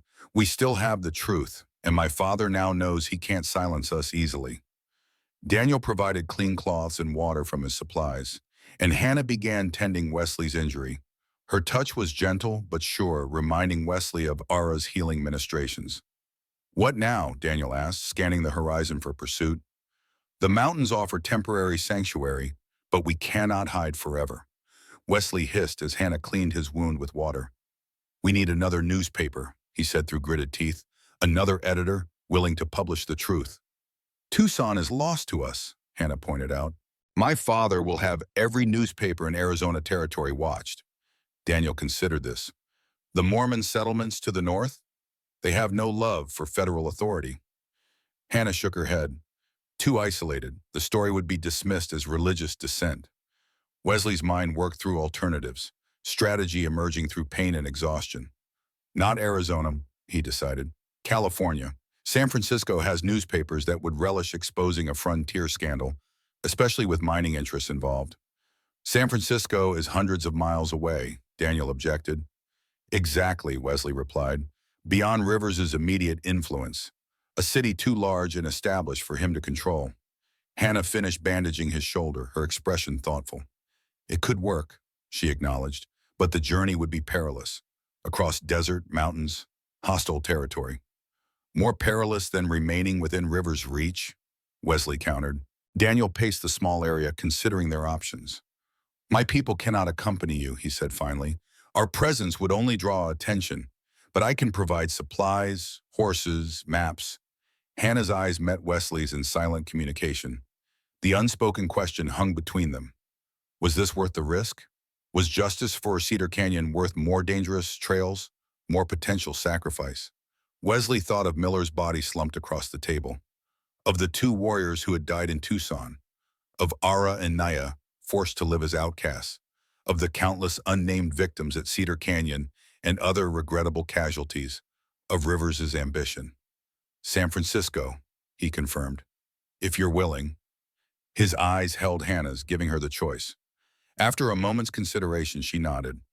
"San Francisco." Daniel accepted their decision, though concern lined his face. "Rest tonight," he instructed. "I'll stand watch. Tomorrow we plan your route west." As Daniel moved to a higher position to keep guard, Hannah settled beside Wesley, their shoulders touching. The desert night was cold, but the shared warmth between them provided comfort beyond the physical. "I never thanked you," Hannah said softly, "for standing with us, for believing me." Wesley shook his head slightly. "No thanks needed. Your cause became mine the moment I learned what your father, had done." Hannah was silent for a moment. "He wasn't always the monster you met tonight," she said, her voice low with old grief. "Once he taught me to ride, to read, to question. My mother's death changed him, or perhaps merely revealed what was always beneath the surface." Wesley understood the complexity of her feelings. Despite everything, Rivers was still her father, and that bond, even broken, left scars as surely as Reed's knife had marked her face. "We're shaped by our choices, not just our circumstances," he said finally. "Your father chose power and wealth over humanity. You chose differently." Hannah's hand found his in the darkness. "Did you," she reminded him, "when you tried to stop the massacre, when you resigned rather than continue serving injustice." The simple touch of her hand sent warmth through Wesley that had nothing to do with desert temperatures. For 3 years since Rebecca's death, he had avoided human connection, finding solace only in whiskey and wilderness. Now, improbably, he had found someone who understood his wounds because she carried similar scars. "Try to rest," Hannah said, releasing his hand. "Tomorrow brings new challenges." Despite exhaustion, sleep eluded Wesley. His mind circled through the events in Tucson, searching for missed opportunities, alternative strategies. Could they have approached Miller differently? Should they have sought allies before confronting Rivers? More troubling were the questions about what lay ahead. Rivers would not stop hunting them, especially now that they had humiliated him and escaped with evidence of his crimes. The journey to San Francisco would test their resources, endurance, and luck. And if they succeeded, if they found a newspaper willing to publish Hannah's account, would justice finally be served, or would Rivers's influence reach even there? Dawn broke with the harsh clarity unique to the desert, painting the arroyo walls in shades of amber and gold. Daniel returned from his watch, bringing with him a surprise. Ara and Nia, accompanied by another of his warriors. Wesley felt a surge of relief at the sight of the women, both apparently unharmed. Nia rushed forward, her young face alight with concern as she noted Wesley's bandaged shoulder. "You hurt," she exclaimed. "I know you get hurt." Wesley managed a smile despite his discomfort. "Just a scratch," he assured her. Ara approached more sedately, her quiet eyes taking in his condition with professional assessment. Without comment, she removed his bandage, examined the wound, and applied a poultice from her medicine pouch. "For healing," she explained, rewrapping his shoulder with fresh cloth, "and to prevent fever." Hannah embraced both women, her relief evident. "You shouldn't have come," she chided gently. "It's dangerous." "We family now," Nia replied with simple certainty. "Daniel, tell us what happened in Tucson. We come help." Daniel, meanwhile, had spread a rough map on the ground, a hide marked with charcoal lines indicating mountains, rivers, and settlements. "The direct route to California crosses the harshest desert," he explained, tracing a line westward. "Few water sources, many dangers." "And likely watched by Reeves's men," Hannah added. Daniel nodded. "The southern route passes too close to military outposts. I recommend the northern path, through the mountains, then west along the Gila River." Wesley studied the map, calculating distances and challenges. "Longer, but with more water and better cover." "And my people have friends among the tribes along that route," Daniel confirmed. "They will help if you mention my name." As they discussed practical preparations for the journey, Wesley noticed Ara drawing Hannah aside, speaking to her quietly but intently. After a moment, Hannah nodded and returned to the group. "Ara has reminded me of something important," she announced, "something I had forgotten in the urgency of our flight." She opened her journal and carefully removed several folded papers tucked into the binding. "These are copies of official documents, my father's mining agreements and Reeves's orders. I made duplicates before fleeing Cedar Canyon, authentication that supports my testimony." Wesley examined the papers. Military orders bearing Reeves's signature, financial agreements with Rivers's distinctive scrawl, maps of the Cedar Canyon region with gold deposits clearly marked. The documents alone might not prove the massacre, but they establish motive and connection beyond doubt. "These will help," he acknowledged, "but we still need a platform to present them, and protection from your father's reach while doing so." Naya, who had been silent during the discussion, suddenly spoke up. "I come too," she declared, "to California." Hannah began to object, but Nia stood firm. "I fight now," she insisted, patting the knife at her belt, the one Wesley had taught her to use. "Not hide anymore. Story is my story too." Wesley glanced at Hannah, seeing the conflict in her eyes, the desire to protect Naya warring with respect for her autonomy. "3 travelers attract more attention than 2, Daniel cautioned. "But 3 can stand watch in rotation," Ara countered softly. "3 can defend each other when one falls." Her eyes met Wesley's, an unspoken reference to his injured shoulder. The debate continued, practical concerns balanced against emotional ties. Finally, Hannah turned to Wesley, deferring to his opinion in a way that surprised him. "What do you think?" she asked. Wesley considered carefully. Naya was young but had proven her resilience and determination. Her presence would complicate their journey, but might provide advantages they couldn't foresee. More importantly, he understood her need to reclaim agency after years of victimhood, to choose danger with purpose rather than endure it through imposition.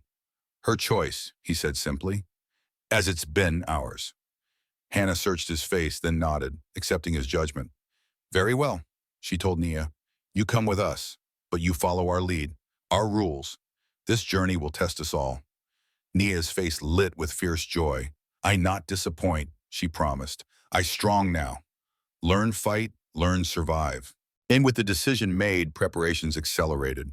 Daniel provided 3 horses, Good animals with stamina for long travel. Arca packed medicine and food supplies. Maps were studied, routes committed to memory, contingency plans established. By midday, they were ready to depart. The moment of farewell brought unexpected emotion.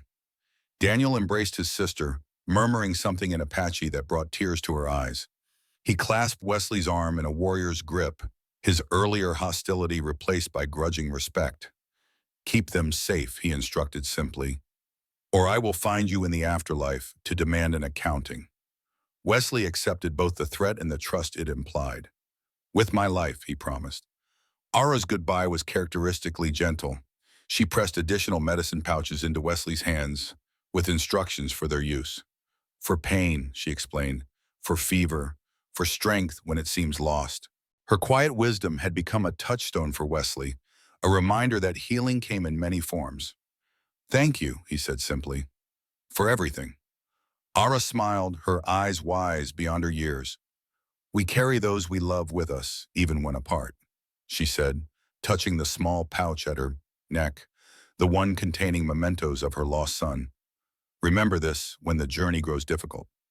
When the time came to mount up, Wesley found himself oddly reluctant to leave. These people, strangers weeks ago, had become a kind of family. Daniel and his warriors, Ara with her healing wisdom, had offered connection he had not experienced since bearing Rebecca and William. Hannah seemed to understand his hesitation. They'll be safe, she assured him quietly. Daniel will lead them deeper into the mountains beyond River's reach. And one day when justice is done, we'll find them again. Wesley nodded, accepting her certainty as a promise. He mounted his horse, adjusting his position to accommodate his injured shoulder. Hannah and Naya joined him, their faces set with determination. With a final exchange of glances, they rode out, heading northwest toward the distant mountains that marked the first leg of their journey to California. Behind them, Daniel and Ara watched until distance reduced them to specks against the vast desert landscape. Wesley felt the weight of responsibility settle firmly upon him. Three outcasts riding against overwhelming odds, carrying truth as their only weapon against power and corruption. Their path led through hostile territory, natural hazards, and the ever-present threat of pursuit. Yet despite these dangers, or perhaps because of them, Wesley felt more alive than he had in years. No longer was he drifting aimlessly, seeking oblivion in whiskey and isolation. Now he rode with purpose, with companions who shared his cause, with a mission that transcended his personal grief. As they crested a rise overlooking the terrain ahead, Hannah pulled alongside him. Having second thoughts, she asked, she asked, noting his pensive expression. Wesley shook his head, wondering what Rebecca would think, he admitted. About all this, about me now. Hannah considered his words. From what you've told me of her, I think she would be proud. You promised her you would live. Now you're fighting for something worth living for. The simple truth of her statement struck Wesley deeply. He had kept his promise to Rebecca in the most literal sense, continuing to breathe when every instinct urged surrender. But only now, in the crucible of danger and shared purpose, had he begun truly living again. As the sun reached its zenith, they urged their horses forward, three silhouettes against the vast southwestern sky, riding toward an uncertain future but propelled by unwavering resolve. Behind them, the desert kept its secrets, the graves of Cedar Canyon, the ghosts of Gettysburg, the personal losses that had shaped each of them. Ahead lay new challenges, new dangers, and perhaps, if fortune favored them, the justice they sought. And for Wesley Thorne, something unexpected had emerged from the crucible of suffering and survival, hope. Not the desperate hope of a drowning man, but the steady flame of purpose rekindled through connection and cause. As they rode into the shimmering heat of the afternoon, Wesley touched the wedding ring he still wore on a cord around his neck. I'm keeping my promise, Rebecca, he whispered to the desert wind. Finally, I'm truly keeping it. The journey west proved more arduous than any of them had anticipated. What looked like manageable distances on Daniel's crude map revealed themselves as vast, punishing stretches of rugged terrain. The northern route took them through foothills that gradually rose into mountain passes, where the air thinned and temperatures dropped sharply at night. 7 days into their journey, they made camp in a sheltered ravine, their supplies already dwindling faster than planned. Wesley's injured shoulder had begun healing thanks to Ara's medicine, but it still limited his ability to hunt effectively. Game had proven scarce in these heights, further complicating their situation. "We should reach the western slopes tomorrow," Hannah said, studying the map by firelight. "Then follow the descent to the Gila River." Nia poked at their meager fire, her young face drawn with fatigue, but still determined. "River mean fish, water, better than mountains." Wesley nodded agreement. The high country had taken its toll on all of them, especially Nia, who had never traveled so far from her desert home. Yet she had refused to complain, matching their pace with stubborn determination. "Any sign of pursuit?" Hannah asked, her eyes meeting Wesley's across the flames. "None I could detect," he replied. "But that doesn't mean they've given up. Rivers is too invested, has too much at stake." The mention of her father brought a shadow across Hannah's face. In quiet moments over the past week, she had shared more of her history with Wesley. Her privileged childhood, her education in Eastern schools, her gradual disillusionment with her father's politics and practices. "If anything," Hannah said, "our escape from Tucson will have made him more determined. We humiliated him. Men like Nathaniel Rivers don't forgive such affronts." Wesley couldn't argue with her assessment. He had seen the cold fury in the senator's eyes when they escaped, not just anger at their defiance, but something deeper, a personal betrayal that transcended political calculation. As night deepened around their small camp, Wesley volunteered for first watch. His shoulder had improved enough that sleep came only fitfully, and he preferred to make himself useful rather than toss restlessly on his bedroll. From his position on a rocky outcrop above their camp, Wesley could survey the terrain they had traversed, moonlight illuminating the twisted path they had followed through increasingly steep mountain passes. Tomorrow would bring them to the highest point of their journey before beginning the descent toward the Gila. The vastness of the landscape reinforced the enormity of their undertaking. San Francisco lay hundreds of miles distant, across desert, mountain, and river. Even if they reached the city, finding a newspaper willing to publish accusations against a U.S. senator would require courage and connections they didn't yet possess. A soft sound behind him announced Hannah's approach. She settled beside him, wrapping her blanket more tightly against the mountain chill. "You should be resting," Wesley observed, though he welcomed her company. "Too many thoughts," she replied. "Too many possibilities, both good and bad." They sat in companionable silence for a time, the only sounds the distant cry of a night bird and the gentle whisper of wind through pine needles, so different from the desert terrain they had left behind. "I've been thinking about San Francisco," Hannah finally said, "about what happens if we succeed, if we find a newspaper willing to publish the truth." "Justice," Wesley replied, "for Cedar Canyon, for Miller, for everyone your father has sacrificed to his ambition." Hannah nodded, but her expression remained troubled. "Yes, but what then? For us, I mean." She gestured toward their camp, where Nia slept. "We've been focused so intently on exposing the truth that we've given little thought to what comes after." Wesley had been avoiding this very question. The mission had provided purpose, direction, a reason to continue. But if they succeeded, what then? "I can't go back," Hannah continued softly. "Not to my former life, not to any place my father's influence reaches." "Nor can Nia return to the tribe that rejected her," Wesley added. "And you?" Hannah asked, turning to study his face in the moonlight. "What awaits Wesley Thorne after justice is served?" The question struck deeper than she likely intended. For 3 years since burying Rebecca and William, Wesley had lived without future plans or aspirations. Each day had been merely survived, not lived.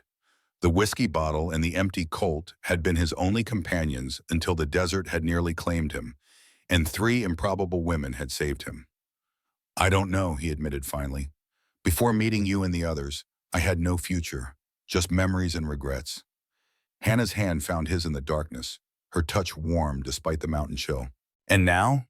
Wesley felt something shift within him, a door long closed creaking open to reveal possibilities he had denied himself. "Now, I find myself imagining what might come after. Not just survival, but life." Her fingers tightened around his. "With us? With me?" The directness of her question demanded equal honesty. "Yes, Wesley replied simply. If you'd have me. In the silver light of the mountain moon, Hannah's scarred face held a beauty Wesley had not permitted himself to acknowledge fully until this moment. Not despite her scar, but with it, the mark of courage and sacrifice that had defined her journey from privileged daughter to wilderness survivor. I'd have you, she whispered. Words inadequate to express what passed between them.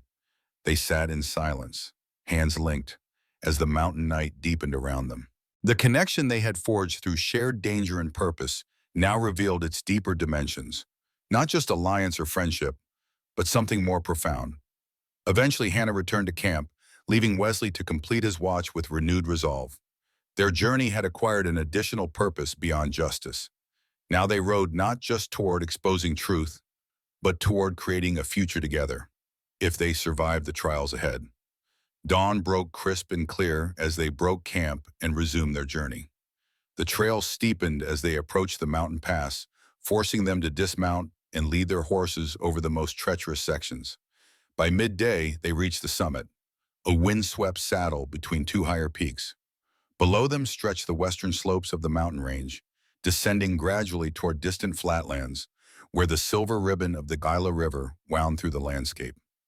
We made it, Naya breathed, her eyes wide at the vast panorama. Halfway, Wesley cautioned, not wanting to diminish their achievement, but mindful of the challenges still ahead. They paused to rest the horses and eat a spare meal of dried meat and berries. Wesley studied the terrain below, planning their descent. The western slopes appeared less steep than those they had climbed, but the exposure would make them more visible to any watching eyes. Hannah joined his assessment, her gaze moving methodically across the landscape. There, she said, pointing to a line of darker vegetation that snaked down the mountainside. A creek bed. It will provide cover and lead us toward the river.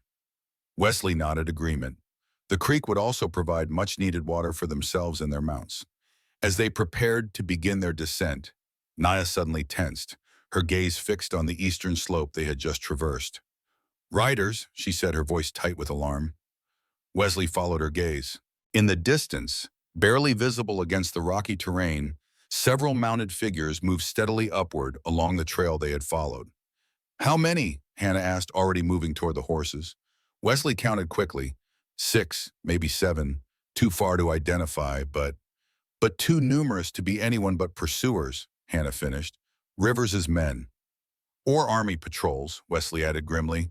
Either way, we need to move. They mounted quickly, abandoning the rest of their meal. The descent began precipitously, forcing them to pick their way carefully down steep switchbacks. The distant riders provided constant motivation to push their pace despite the dangers of the terrain. By late afternoon, they had reached the creek Hannah had identified, its clear mountain water offering blessed relief after their tense descent. They allowed the horses to drink while scanning the slopes above for signs of pursuit. I don't see them, Naya reported, her young eyes sharper than either of her companions. They'll be there, Hannah said with certainty.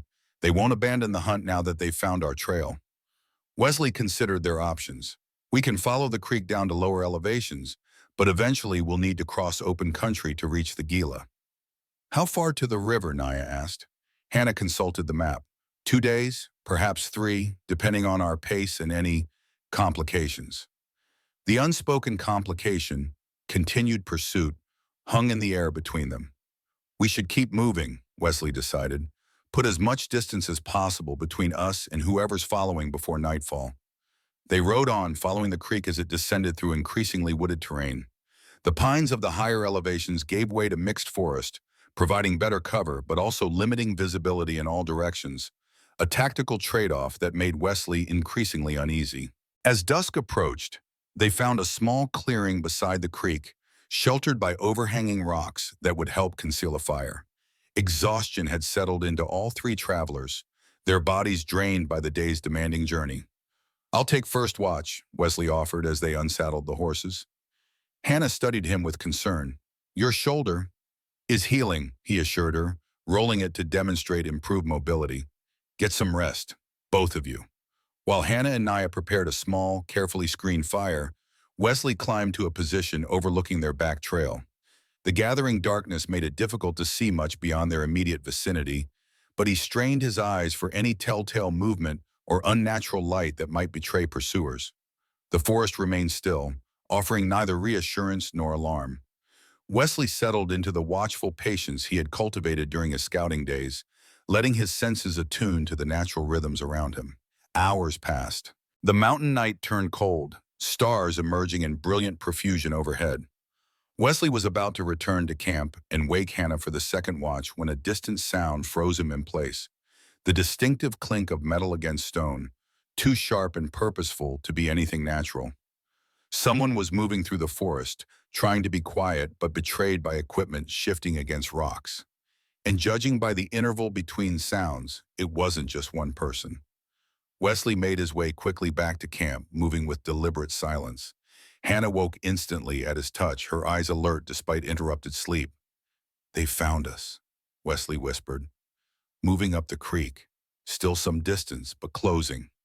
Hannah woke Naya while Wesley began gathering their essentials. Their remaining supplies were meager enough to pack quickly, a sad blessing of their dwindling resources. "No fire," Wesley instructed. "No light at all. We need to move away from the creek." "But the water," Naya began, "will lead them straight to us," Wesley finished. "We need to cut across country, establish distance, then find the creek again downstream." Hannah nodded agreement, her mind working through the tactical situation. "They'll expect us to follow the water. If we move perpendicular to its course, we might slip past them in the darkness." They saddled the horses quickly, every sound magnified by the tension of the moment. Wesley led them away from the creek, guiding their mounts through the forest with agonizing slowness to avoid betraying their position with noise. The moonlight that had been romantic the previous night now became dangerous, casting shadows that could reveal their movement to watching eyes. They stuck to the densest parts of the forest, sacrificing speed for stealth. After what seemed like hours but was likely less than one, they paused to listen. The forest had fallen silent again. No metallic sounds, no voices, no evidence of pursuit. "Did we lose them?" Nia whispered hopefully. "For now," Wesley replied, not wanting to offer false comfort. "But they'll discover our abandoned camp by morning at the latest. We need to put more distance between us before then." They pressed on through the night, gradually angling back toward where they believed the creek continued its descent. Without landmarks or clear visibility, navigation became increasingly uncertain. Dawn found them exhausted, their horses nearly spent, and the creek nowhere in sight. They had become disoriented in the darkness, veering too far south in their effort to evade pursuit. "We need water," Hannah stated the obvious concern, "for ourselves and the horses." Wesley nodded grimly. Their canteens were nearly empty, and the animals were showing signs of serious thirst. "We'll have to risk moving back toward the creek." "And if they're waiting?" Naya asked, fear evident despite her brave front. "Then we face them," Wesley replied simply. "But I doubt they have anticipated our exact route. More likely they have continued down the creek, expecting us to rejoin it further downstream." The morning revealed rolling foothills stretching below them, the mountain forest thinning into scattered groves and increasingly open terrain. This would make travel faster, but also leave them more exposed to observation. After careful consultation of their map and the surrounding landmarks, they adjusted course northward, hoping to intersect the creek lower in its descent. The morning sun beat down with increasing intensity as they left the mountain shade behind, accelerating their thirst.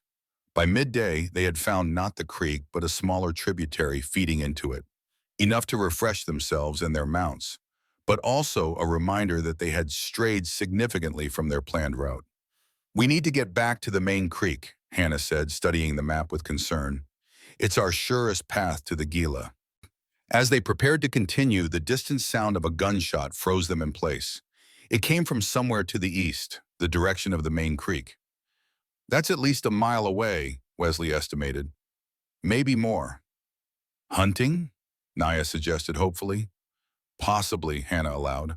"Or a signal, or they've encountered someone else," Wesley finished. "Either way, it confirms they are still in the area."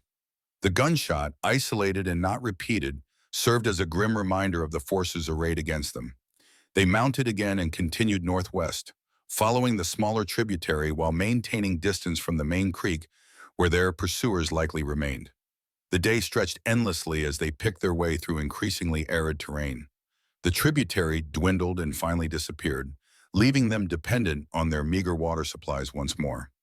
The horses began showing signs of serious strain, their pace slowing despite urgent need for speed. Late afternoon brought them to a ridge overlooking a broad valley.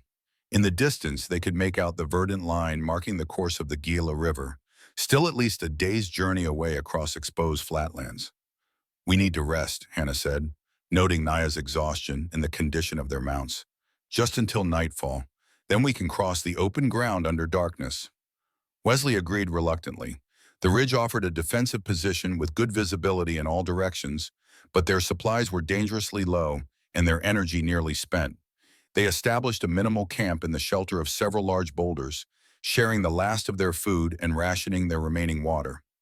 No fire was risked despite the cooling temperatures as evening approached. As Naya and Hannah rested, Wesley maintained watch from the highest point of the ridge, scanning the terrain they had traversed for any sign of pursuit. The land appeared empty, peaceful in the golden light of the setting sun. Yet Wesley felt no peace, only growing certainty that their journey was approaching its most dangerous passage. The open valley between their position and the Gila offered no cover, no protection. Once they committed to crossing it, they would be exposed and vulnerable until reaching the river's edge. If their pursuers anticipated this route, and Wesley had to assume they would, the crossing would become a deadly gauntlet. As darkness fell, Wesley rejoined the others to share his concerns. "We need a diversion," he concluded after outlining the dangers ahead, "something to draw attention away from our crossing." "What kind of diversion?" Hannah asked, her tactical mind already working on the problem. Wesley hesitated, knowing his suggestion would not be well received. "I could create a false trail leading east, away from the river. Make them think we've changed course." Hannah's expression hardened immediately. "You mean separate? No, absolutely not." "It's our best chance," Wesley argued gently. "I can leave an obvious trail, even let myself be spotted at a distance. While they pursue me, you and Naya cross to the river." "And what happens when they catch you?" Hannah demanded. "When you're alone against 6 or 7 armed men?" Wesley had no good answer. The plan required sacrifice, possibly the ultimate one. But the alternative seemed equally grim. All three of them caught in the open, without defense or escape. "I promised Daniel I would keep you safe," he reminded her softly. "And I told you we're in this together," Hannah countered. "All of us. We've come too far to separate now." Naya, who had been listening silently, suddenly spoke. "I make diversion," she offered. Both adults turned to her in surprise. "I smallest, fastest rider," Nia continued, her young face set with determination. "I lead them away, then circle back to river. Meet you there." "Absolutely not," Hannah said immediately. "It's too dangerous." "I Apache," Naya reminded them proudly. "Know how to disappear, how to trick. White men never catch me." Wesley found himself torn between admiration for her courage and horror at the suggestion. Naya had indeed proven herself remarkably capable throughout their journey, but the risk remained enormous. "There must be another way," he said, searching his mind for alternatives. Hannah's expression suddenly shifted, a new idea taking form. "What if we cross separately but simultaneously? 3 different routes across the valley converging at the river. They can't pursue all of us." Wesley considered this. "Splitting their forces would improve our odds significantly. And we stay close enough to support each other if needed," Hannah added. "No one sacrifices themselves. We all reach the river, or none of us do." It wasn't perfect, but it offered a better balance of risk and reward than Wesley's original plan. It could work, he acknowledged, but the timing would need to be precise. They spent the next hour developing the strategy in detail. They would begin their crossing at midnight when darkness was deepest. Hannah would take the most direct route across the center of the valley. Wesley would angle northwest, using a shallow arroyo for partial cover as long as possible. Nia would take the eastern route, using her smaller size and superior night vision to best advantage. "We meet at the river bend, marked on the map," Hannah concluded. "If anyone fails to arrive by dawn, the others continue to San Francisco. The evidence must reach its destination, no matter what." The solemnity of this instruction hung heavy in the air between them. They were acknowledging for the first time explicitly that not all of them might survive to complete their mission. As midnight approached, they made final preparations, dividing their remaining supplies, reviewing landmarks, confirming their rendezvous point. The moon had waned since their mountain crossing, offering less light but also less exposure during their dangerous passage. Before mounting, they stood together in a tight circle, bound by shared purpose and the ties that had formed through their journey. "Whatever happens," Wesley said, his voice low with emotion, "know that these weeks have given meaning back to my life. You've given me back my humanity." Hannah took his hand. "And you've shown me that not all men are like my father, that honor and sacrifice still exist in this world." Naya, never one for lengthy sentiment, simply drew her knife and held it up in the starlight. "Blood promise," she reminded them. "Family now, always." With final embraces, they mounted their horses and descended the ridge by separate paths, committing themselves to the crossing that would either deliver them to relative safety or expose them to their pursuers. Wesley angled northwest as planned, guiding his horse through terrain that grew increasingly featureless as he left the ridge behind. The arroyo he sought appeared as a darker line against the night landscape, offering minimal cover but better than nothing. He rode at a steady pace, not pushing his exhausted mount beyond his capabilities, but maintaining constant progress toward the distant river. Every few minutes, he paused to listen and scan the darkness for any sign of Hannah or Nia or their pursuers. For 2 hours, the crossing continued without incident. The river grew gradually closer, its presence more felt than seen in the darkness. Wesley had begun to hope they might complete the passage undetected when a flicker of light to the east caught his attention. A lantern, briefly exposed, then covered again. Someone was moving through the valley and not being particularly careful about concealment. Wesley immediately changed course, angling toward where Hannah should be crossing. The light had appeared in the direction Naya would have taken, and concern for the young woman overrode the agreed strategy. He had covered perhaps half the distance to Hannah's expected position when the night erupted with gunfire. Multiple shots in rapid succession, coming from the area where he had spotted the light. Abandoning caution, Wesley urged his horse to greater speed, heading directly toward the commotion. More shots rang out, accompanied by shouts he couldn't distinguish at this distance. A figure materialized from the darkness ahead. Hannah, also riding toward the gunfire, her face a mask of determination and fear. "Nia," she said as they converged, no other explanation needed. Together, they rode toward the continuing sounds of conflict, weapons ready despite the futility of confronting superior numbers. Their bond with Nia demanded nothing less than everything they could give. As they crested a slight rise, the scene below became visible. Nia's horse down, the young woman herself crouched behind its body, using it as cover while exchanging fire with several mounted figures. Somehow she had acquired a weapon, likely taken from one of her attackers, who lay motionless nearby. "We need to draw their fire," Wesley said quickly. "Give Naya a chance to reach us." Hannah nodded, already raising her revolver. Wesley's old Colt with its precious single bullet. "Make it count," Wesley had told her weeks earlier. Now that moment had come. Hannah fired, the muzzle flash briefly illuminating her determined face. One of the mounted attackers cried out, clutching his shoulder as he fell from his horse. The others wheeled toward this new threat, momentarily forgetting Naya. Wesley used the distraction to circle wide, approaching from the attacker's flank. In the confusion, Naya broke from cover and ran toward Hannah, displaying the speed and agility that had always been her greatest assets. What happened next seemed to unfold in terrible slow motion. One of the pursuers spotted Naya's movement and turned to fire. Hannah, her gun now empty, spurred her horse directly into the man's path, shielding Nia with her own body. The shot rang out. Hannah jerked in the saddle but remained mounted, reaching down to pull Nia up behind her. Wesley, rage burning through him at the sight of Hannah hit, charged directly at the remaining attackers. They scattered before his onslaught, more concerned with self-preservation than completing their mission. In moments that stretched like hours, the three companions found themselves together again, riding hard for the river with the sounds of pursuit fading behind them.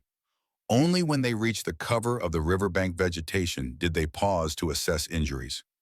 Hannah's wound, while painful, had proven less serious than feared, the bullet passing through the fleshy part of her arm without striking bone. Naya, incredibly, had emerged unscathed despite being the initial target.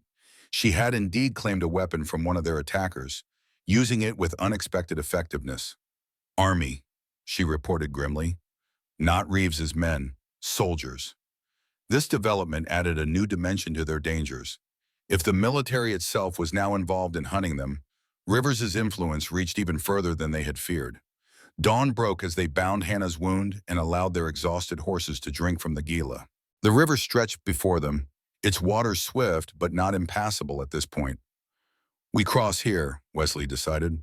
Put the river between us and pursuit, then follow the southern bank toward California. Hannah nodded agreement, wincing slightly as the movement pulled at her injury. They'll be watching the obvious crossing points. This is as good a place as any. The crossing proved challenging but manageable. The river, swollen with mountain runoff, reached the horses' bellies at its deepest point, but they forded successfully, emerging dripping but safe on the southern shore. As they paused to rest after the crossing, Wesley studied his companions with new eyes. Hannah, wounded but unbowed, her determination undiminished despite the blood staining her makeshift bandage. Naya, no longer the frightened young woman they had first encountered, now a warrior in her own right, tested by fire and found equal to the challenge. And himself, the man who had sat in the desert with an empty gun, contemplating an end to his pain? That man seemed a distant memory now, replaced by one who had found purpose beyond survival, connection beyond loss, meaning beyond regret. As they paused to rest after the crossing, Wesley studied his companions with new eyes. Hannah, wounded but unbowed, her determination undiminished despite the blood staining her makeshift bandage. Naya, no longer the frightened young woman they had first encountered, now a warrior in her own right, tested by fire and found equal to the challenge. You saved us back there, Wesley told Nia, genuine admiration in his voice. Nia shrugged, but pride glimmered in her eyes. I tell you, Apache women strong. Before chief's son want pretty wife who obey. Now I am fighter who choose own path. She touched the knife at her belt, the one Wesley had taught her to use. In San Francisco, maybe I learn more. Reading, writing, new weapons. Become scout like you, maybe. Hannah smiled despite her pain. You can become whatever you choose, Naya. That's what this journey has always been about. Freedom to choose our own futures. We're going to make it, he said, voicing the conviction that had been growing within him. We're going to reach San Francisco. We're going to tell our story. Hannah's eyes met his, weariness evident but also unwavering resolve. Yes, she agreed simply. We are. Nia, characteristically direct, added her own assessment. Not dead yet, still fighting. The simple truth of her statement drew unexpected laughter from all three of them, a release of tension that acknowledged both the dangers behind and those still ahead, while refusing to be defined by either. As they mounted to continue their journey along the riverbank, Wesley felt a strange peace settle over him, despite their precarious situation. Whatever came next, pursuit, hardship, even death, they would face it together, bound by something stronger than common cause or shared danger. Family, Naya had called it, and she was right. Somehow, improbably, these three wounded souls had formed a family of choice in the crucible of their journey. The path to San Francisco remained long and fraught with peril. Rivers's influence, Reeves's determination, and now apparently the army itself stood against them. The odds remained overwhelming. But as they rode west along the Gila, three silhouettes against the rising sun, Wesley Thorne felt something he had believed forever lost in a fever-stricken cabin 3 years earlier. Hope. Not the desperate hope of the drowning, but the steady flame of purpose shared and burdens divided. And that, perhaps, was the greatest justice of all, that in seeking retribution for the dead, they had rediscovered reasons to live. They had followed the southern bank of the Gila for 2 days when the sounds of pursuit found them again. The distant thunder of hooves carried across the water, accompanied by the unmistakable call of military bugles. They've crossed the river, Hannah said, her wounded arm held tight against her body. Wesley scanned the terrain ahead. The path narrowed between a steep cliff and the rushing river, a perfect place for an ambush, whether set by them or for them. We have no choice but to make a stand, he decided. We can't outrun them with our horses in this condition. They positioned themselves among the boulders at the narrowest part of the pass. Wesley with his knife, Hannah with Naya's captured pistol, and Naya herself with her bow, a gift from Daniel she had used with devastating effect during their river crossing. As the first riders appeared around the bend, Wesley felt an odd calm settle over him. If this was to be their last stand, so be it. They would face it together. The lead rider raised his hand, halting the column. To Wesley's shock, it wasn't Reeves or a military officer, but a weathered man in civilian clothes. Parker, the tracker, who had deliberately misled Reeves at the canyon entrance. "That's far enough," Wesley called out. "State your business." Parker dismounted slowly, hands visible. "I'm not here to fight, Thorne. I've come with news and an offer." "Speak it then," Hannah demanded, her pistol unwavering. "Reeves is dead," Parker announced. "Killed in a dispute with Senator Rivers after your escape. The senator claimed Reeves had failed him one too many times." The news struck them like a physical blow, unexpected, almost unbelievable. "And Rivers?" Wesley asked cautiously. "Recalled to Washington to explain himself. The killing happened publicly, witnessed by half of Tucson. Questions are being asked that can't be buried this time." Naya lowered her bow slightly. "Why you help us? At Canyon now here?" Parker's weathered face showed something like shame. "I was at Cedar Canyon, miss. Not as a soldier, as a scout. I saw what they did. Couldn't stop it then, but maybe I can help make it right now." He gestured to the riders behind him, a mixed group of civilians, some white, some Mexican, some clearly of mixed native heritage. "These men work for the Overland Mail Company. They'll escort you safely to their station at Yuma, then onward to California. No questions asked." Wesley exchanged glances with Hannah and Nia, suspicion warring with desperate hope. "Why should we trust you?" Hannah asked. Parker removed his hat, revealing a face lined with regret. "Because I owe a debt too, Mrs. Rivers. Maybe not as personal as Thorne's, but a debt all the same. Let me pay it."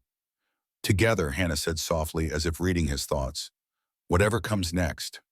"Together," Wesley affirmed, his eyes meeting hers with a promise that transcended words. And as the sun climbed higher in the vast western sky, they rode on toward California, toward justice, toward a future none of them could have imagined in the darkness of their separate pasts, but which now, against all odds, they dared to face as one.